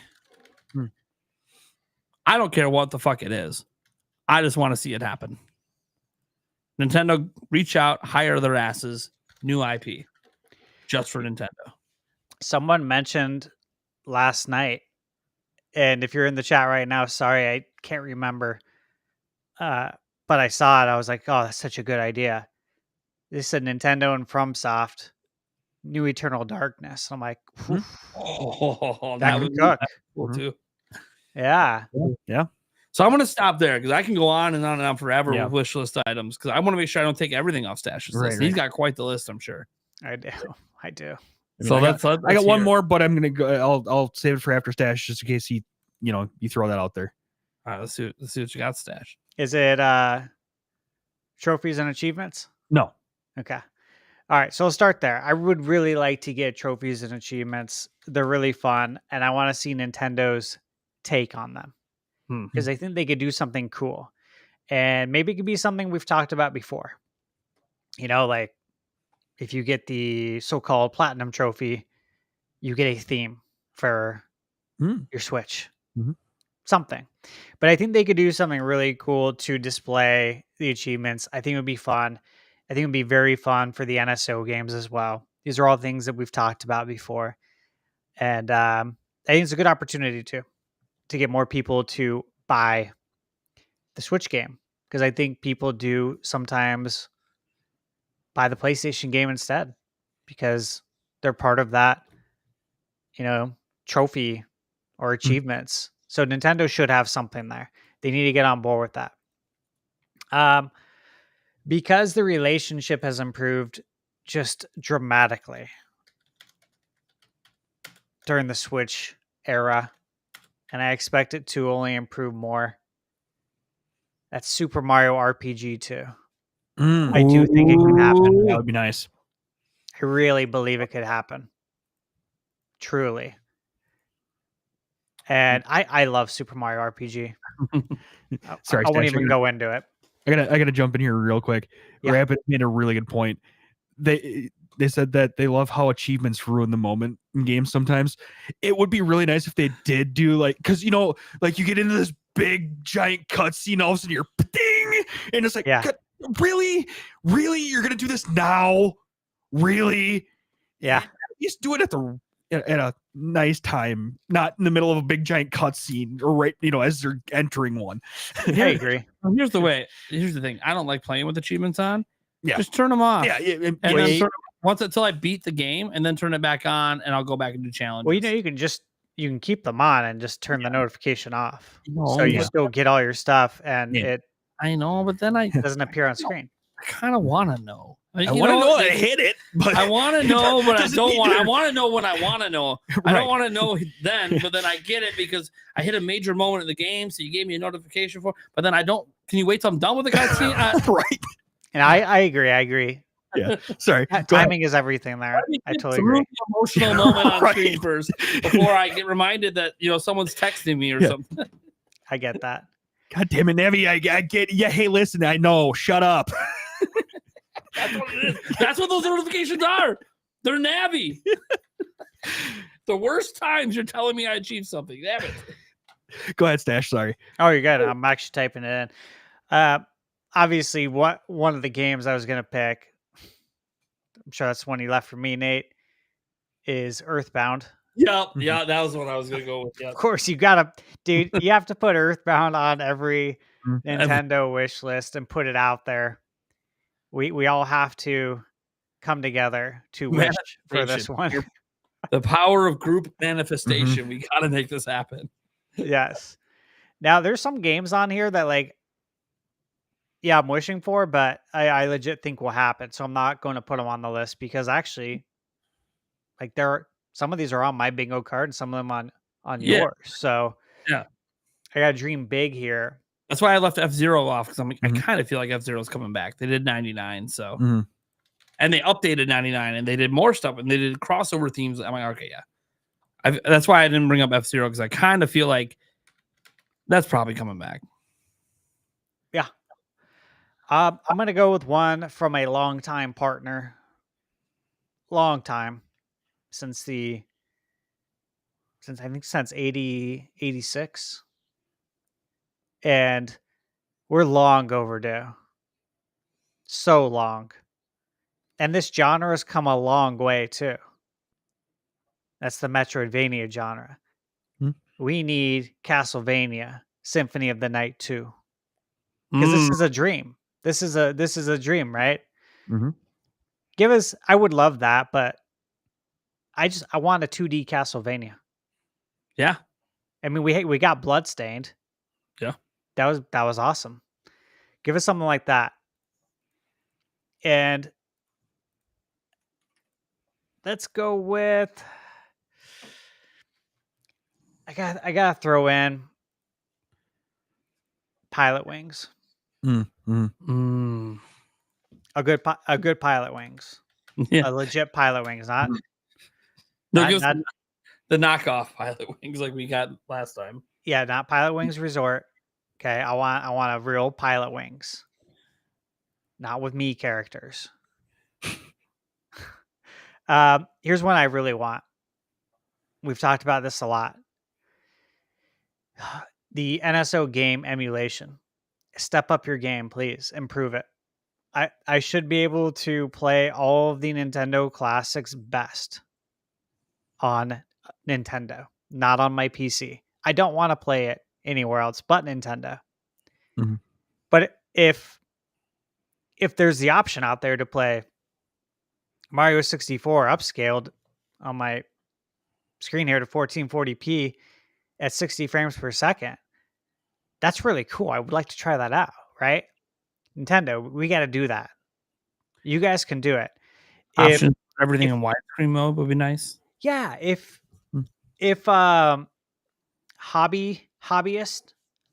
modders, hobbyist game developers that don't do this full time, it's a hobby on the weekend. If they can do it, surely you can do it. But they got to make all the classics the best place to play on Nintendo. That's how NSO blows up, in my opinion. Give us the full screen and do the little things like that. Like if I can play Mario Sunshine at 60 FPS, why couldn't we have that on 3D All Stars? Right? There's Mhm. no reason. Here's one. I'm going to go with, I'm not even going to go with this one because I think it's going to happen. So I'll go with something else. I would like to see Golden Sun return. Mm. I would be interested to see what the numbers are like since it hit the NSO.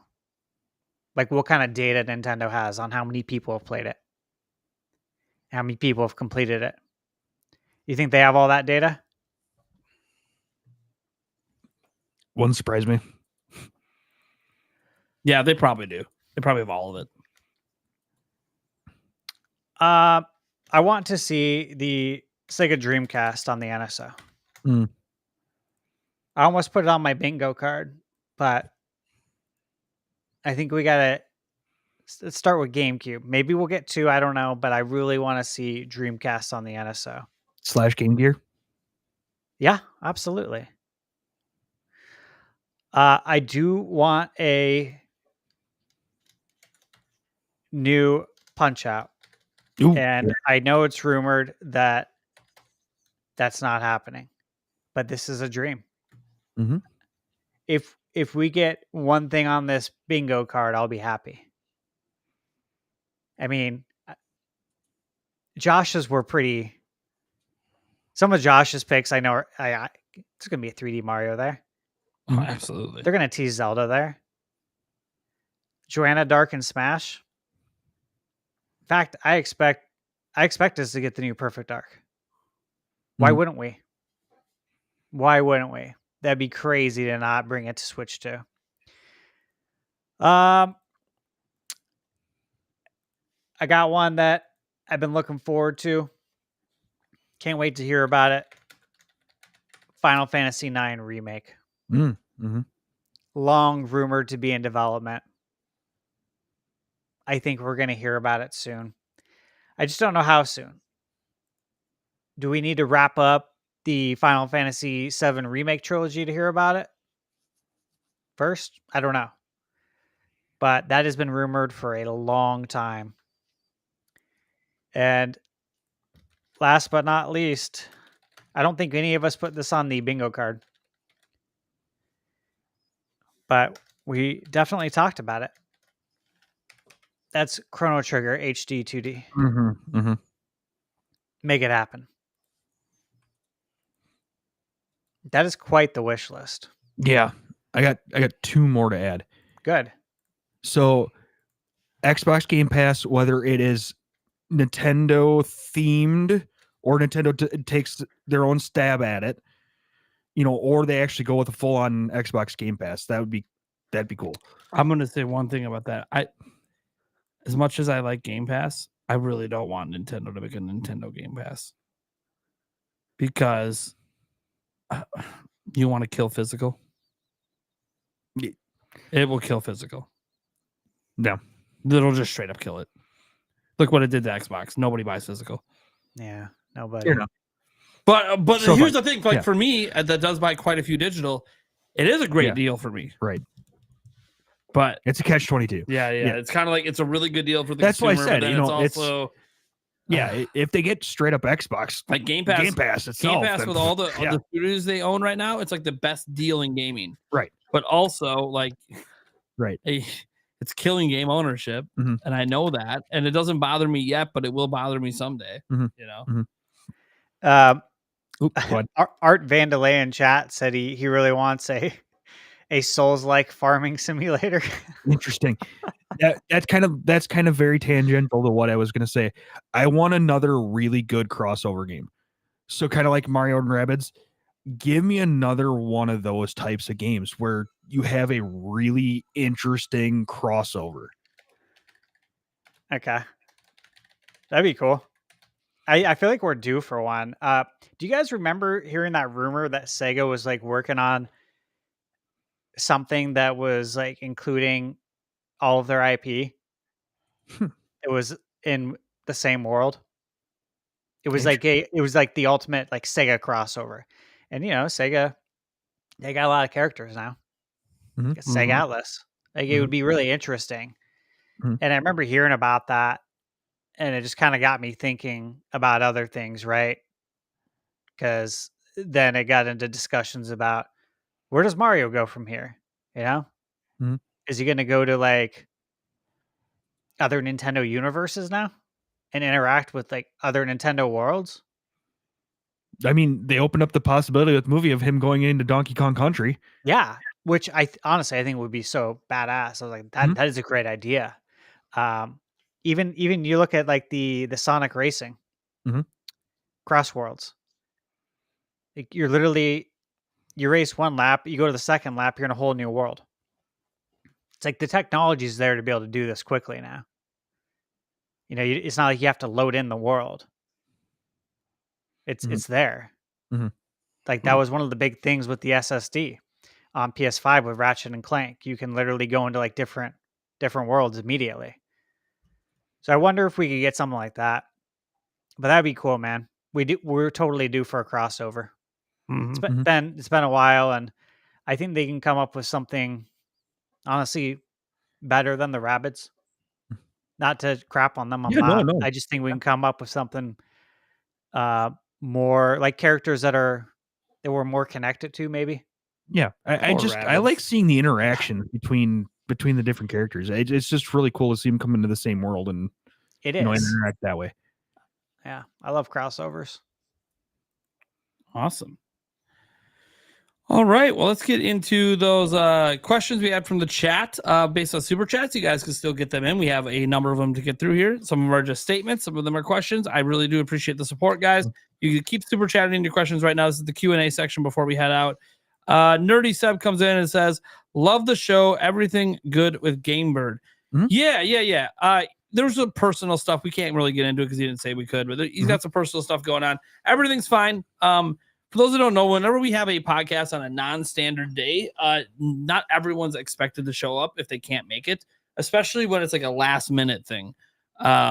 Because we had a meeting the other day and talked about this. Like every time there's a major direct, we're going to do a bonus episode. That's just what's going to happen. But we also clarified that, hey, Nintendo only gives us 24 hours notice. Mhm. It's not realistic to force everyone to be here that night. Even though we know it's typically going to be a Wednesday night or a Thursday night, right? That's usually what it's going to be. We have lives, we have families, we have things. Some things we can't cancel, some things we can't move around. Hell, I go on work trips and I can't move those. Yeah, you can't do anything about that. Yeah. So it's one of those things that we're still going to do a show. Just find fill-ins like we did today with N64 Josh. Because it's not that hard to find fill-ins for things like a direct day anyways. But yeah, when we have these last-minute bonus shows, like we knew we were doing this yesterday. Is when the decision was made we're doing this today. It's one of those, there might be a show that Steve misses or I miss or Eric misses when it's a bonus show. So yeah, nothing's wrong. Everything's good. He'll be on. He's literally going to be on the Switch 2 live reaction, which when we're done with this show, it's going to boot you over to that one to get your notifications set, ready to go for the Switch 2 direct live reaction, because it's going to be me, Stash, Eric, Gamebird, and Joyce J. So it's going to be a fun. That's going to be really fun. Yeah. And if they show Zelda, prepare for Joyce to freak the fuck out. It's going to be great. They're gonna. Anyway, so yeah, nothing's wrong. Everything. Well, I should say nothing's wrong, but not our place to say. Right. But he's fine. Everything's good there. Taker 610. Retro made an entire first trilogy in the same time as 4. You're not wrong. Yeah. I mean, 2002 to 2007. Yeah. I just 5 years. This has taken longer. Don't put more pressure on Prime 4. Don't put more pressure for it to deliver. Insane. Karkun coming up with the big one. The 20,000, or I should say 2,000 yen, saying the virtual game card feature is cool win for us. I can lend my digital games to my wife for her to try on her own. This is not backwards compatibility because it's for a different Nintendo account. See you all next week. Yeah, there's a lot of like I was just reading an article while Sash was doing his list about that kind of broke down how this all works. And like one thing people missed is when you look in the actual the actual how it works, it literally is a toggle. If you like the way it currently works now, with if you just worry about two systems, the primary and secondary, literally it's a toggle in the settings. You just turn it off. You can literally freely turn this on and off whenever you like. So yeah, Nintendo thought about that. They thought that some people might prefer two systems being able to play the game at the same time on different accounts, but with the primary and secondary. Nintendo thought about that. They're just saying that, hey, we want to give you this additional way, and hey, in this way, you only have to be online when the game is being transferred. So, like, when you do the initial borrow, it's online, and then when you eject it, it's online. But when you're playing it, you don't have to be online, which is what you currently have to do with the current system. So Nintendo's just giving options, and I think options are always good. They're not taking away; they're just adding to. That's good. That's all. It's all good. I really, really like the system. I think Nintendo just explained it so poorly. I feel like they needed to like contact a gamer. They're like, how would you explain this?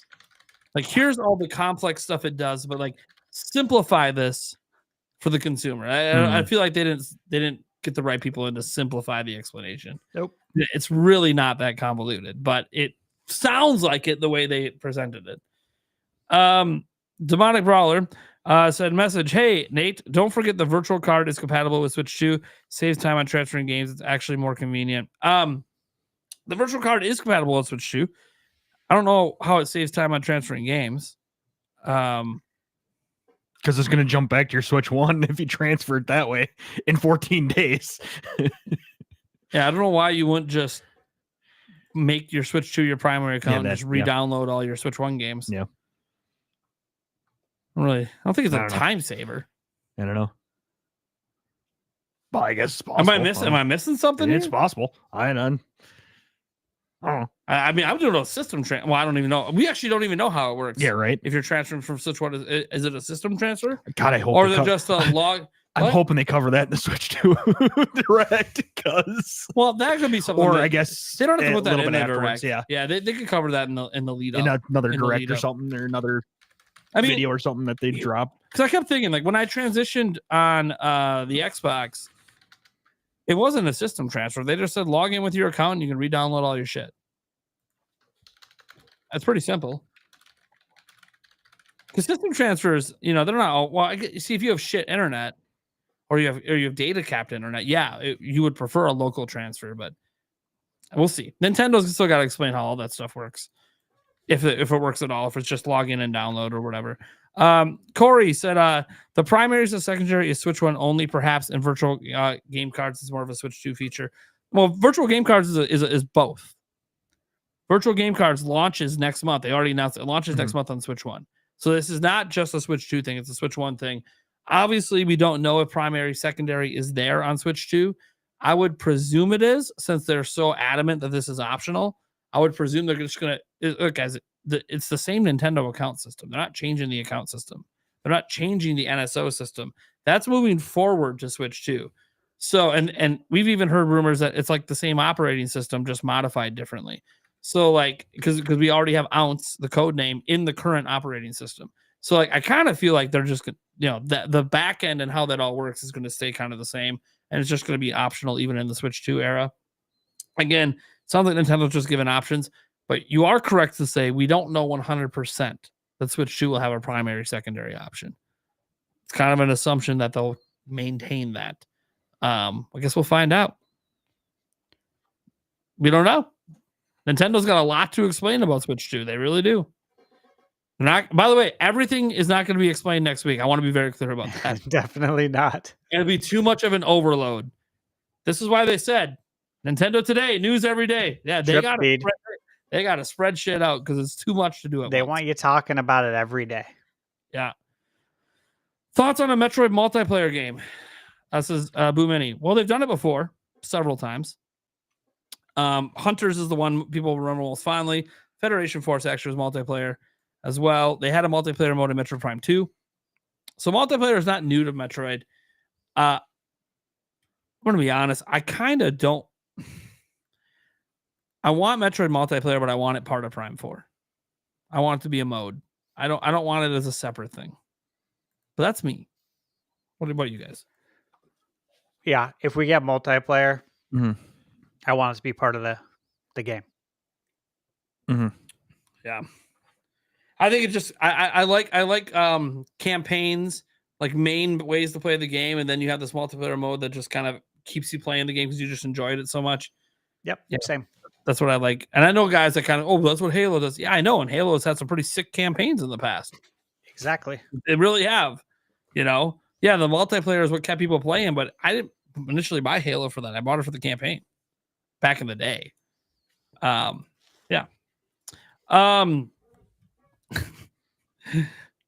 Long Rua, I know I'm mispronouncing that. It says the app is a giant middle finger to journalists. We have to see if it really is that. One, it's not going to have any of your third-party announcements. That's still going to have to be covered by other people. And there's a chance that the app itself is even behind on news. Like if you look at the news app on the Switch, right? The news is always sort of a couple days old by the time it pops up on there. It would be nice to think they're going to have they're going to break the news on the app before it hits on Twitter or somewhere else. That would be, that's a nice thought. I think if anything, it breaks at the same time. But I don't know that it really affects journalists all that much. Actually, it just gives journalists more to cover. Yeah, I agree. And the thing is that this is not an opinion piece, this app. Yeah. That's a lot of what journalism is giving your thoughts and opinions on the news. Yeah. Okay. Why it doesn't replace what I do. Yeah, this will never have opinions in there. So I don't think it really affects journalism. Yeah. At least not modern day journalism. No. I don't think it's going to have much of an effect on that. As I said, it's just going to give them more to talk about. It's actually probably going to be helping them. I know it's going to help me as a content creator. So, yeah. Taker 6 says Switch 2 exclusive and Switch 2 edition games. Yeah. Yeah. I mean, we talked about it. I don't really know much there is to say because it's kind of like we're not really sure what it means yet. Mm-hmm. We just know that means obviously there's a Switch 1 game and there's a Switch 2 version of a game. That we get. But does that mean Switch upgrades, paid upgrades? Does that mean releasing a game on its own? Does that mean, hey, a bunch of these games we announced next week are going to be cross-gen and also on Switch 1? Like that's what it is with PlayStation, right? At least was for a long time. I know they're finally getting to just exclusives, but as I said, I feel like the cross-gen stuff, as I said earlier, doesn't make sense to me outside of day one. Like Metroid Prime 4 being cross-gen. Yeah, Nintendo does that day one. But I think moving forward, it's going to be exclusives just because that's what sells systems. So the Switch 2 edition to me is more about upgrading Switch 1 games to Switch 2. And how are they doing that? Are they selling a patch? Are they giving us the patch? But if we do that, if we can, like, what if we convert it? Like on PlayStation, we convert it to a Switch 2 version. Now I can't borrow it to Switch 1 users because it's no longer a Switch 1 game. That's something that they got to sort out if that's what they're doing. Or are they just going to sell you Switch 2 versions of Switch 1 games, which is what they sold us Wii U versions of Wii U games on Switch, right? That's literally doing what they just did last generation. So we'll see. History tells you that they're probably just going to port over with upgrades old games because that's what Nintendo's always done. But times change. We'll see. They do. Let's see here. No original Switch games release in May. Want to address this, Thunderstash? It's going to be May, guy. Yeah. So, yeah, we saw that, and May is wide open. It's a ghost town. Said it before. It looks like the month of May is missing a launch lineup. It's like, guys, we're a few days away from There's April. like Doom and nothing else. Yeah, we're a few days away from April. This does not make any sense. And I've looked at, oddly enough, may sound weird, but I've been looking at release calendars, I swear to you, since the late 90s. I know what they look like. I've watched, gaming progress over the decades, and this is not normal. This wasn't even normal during the peak of COVID. Mm-hmm. Okay, yeah, there's just like a huge empty spot. So hopefully it's in May. May 15th would be great. Yep. I know I put June 6th. I'd rather it be May 15th. Oh yeah, for sure. But I'm just hedging on that. Too many people are saying June. I'm gonna go with the June, but I know there's lots of logic for May. It makes a lot of sense. So we'll see what happens. All right. Next up we have this one's just to say thank you to Stash, not quite dead. Give him $10 over on his channel, saying thanks for the great vid. Thank you again. I appreciate that. I always love seeing our fellow co-hosts getting some support out there. Andrew Brightwell, because it's a Stash. My thought is that they have to show something Zelda next week. Breath of the Wild is the number 4 selling Switch game. Tears of the Kingdom is the number 8.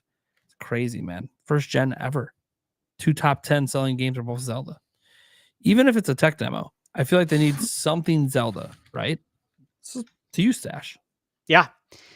And again, thank you, Andrew. Great question. I do believe they'll show something Zelda. I have it on my official bingo card. Like my real one, not our wish list bingo card. Nate, I think you have Zelda on there as well, right? Yeah, 3D. Yeah. Yep. I'm expecting to see a 3D Zelda. Now, will it be Breath of the Wild or Tears of the Kingdom? I don't know if that's what we'll see. It's possible, though. It's possible that could be brought up because of the improvement of Switch 1 games on Switch 2. Like, that could honestly be a big selling point. So, possible we could see that. But if we don't see that, I do expect that we're going to see some sort of 3D Zelda tease. Teaser. Yeah, it's Yeah. just a tease. You have to. We've talked about this because the average consumer, if you don't show it, they might assume that, oh, I guess they don't make Zelda anymore. Or I guess Zelda's not coming out on Switch too. It's like, no, that's not how it works. But And Zelda, Yeah. the 3D Zeldas happen to be in particular ones they do tend to tease years ahead of time. Because I think they know that people forget because it does. It takes 5-6 years for those games to come out. They know people forget, so they like to tease 2 to 3 years before it comes out. Some of it has been just by happenstance of delays and stuff. But Boomany comes in, said thoughts on Hyrule Warriors game with an Echoes of Wisdom art style. That my thought is that would be wild. Don't run it on the engine that Echoes of Wisdom uses, because that already has hitches and issues. But like a more chibi art style Warriors game, fuck it, why not? Interesting. Why not? Why not? I mean, it'd be cool. I'd play it. Yeah. It'd be wild, man. Bring all the handheld games together. Let's go. Michael Lorenz went ahead and gifted a membership that ended up going to, look at that, Boomany. There you go. See, she super chatted and then it paid off with a membership. That's how it goes over on the good old Nintenbyte Podcast. All right, guys, that's going to do it for this episode. We'll be back literally next week, Wednesday, 8 p.m. But really, you can see the entire crew the morning of that event, 6 a.m. Central Time, because we got to get bright and early because the directs that directs happened even earlier than this direct happened. Yeah. I'm going to be up at, I think, 3 something. Yeah. I'll make sure. Yeah. And I'll be live streaming the night before. But guys, we are not going into OT on that stream. I got to get some. I want to make sure I have full energy for the next day. So this is going to be awesome, guys. We'll catch you then. Stash, where can they find you at, bud? Yeah, you can find me at Thunder Stash Gaming on YouTube, and then most often on Twitter. I reply all the time, or I think I reply to everything that comes my way. You can find me on Twitter at ThunderStashYT. And again, yeah, I review video games. I review new and retro games and video game accessories, products, but mainly I review video games. So yeah, come check me out. There it is. Eric, I'm here. there you go. Getting a lot of Eric because you had him twice this week. You're gonna have him twice in the same day next week. Heck, you might even get him 3 times because he's spending the night before when I'm doing that stream before. Yeah. So you might see him 3 times. Maybe. Yeah. Just saying. Maybe he decides, fuck you. I'm sleeping. It's 9 o'clock. Fine. Well, don't blame me if I scream if someone does $100 super chat. I'm like, God damn it, Eric, come do the tequila for me. Right. It'll help you sleep. Yeah. Anyways. Right. All right, guys. Thank you so much for tuning in. And we will, man, the next time we see you, the Switch 2 event. It's gonna be so much fun. Let's go. Bye, everyone. Later. Good night.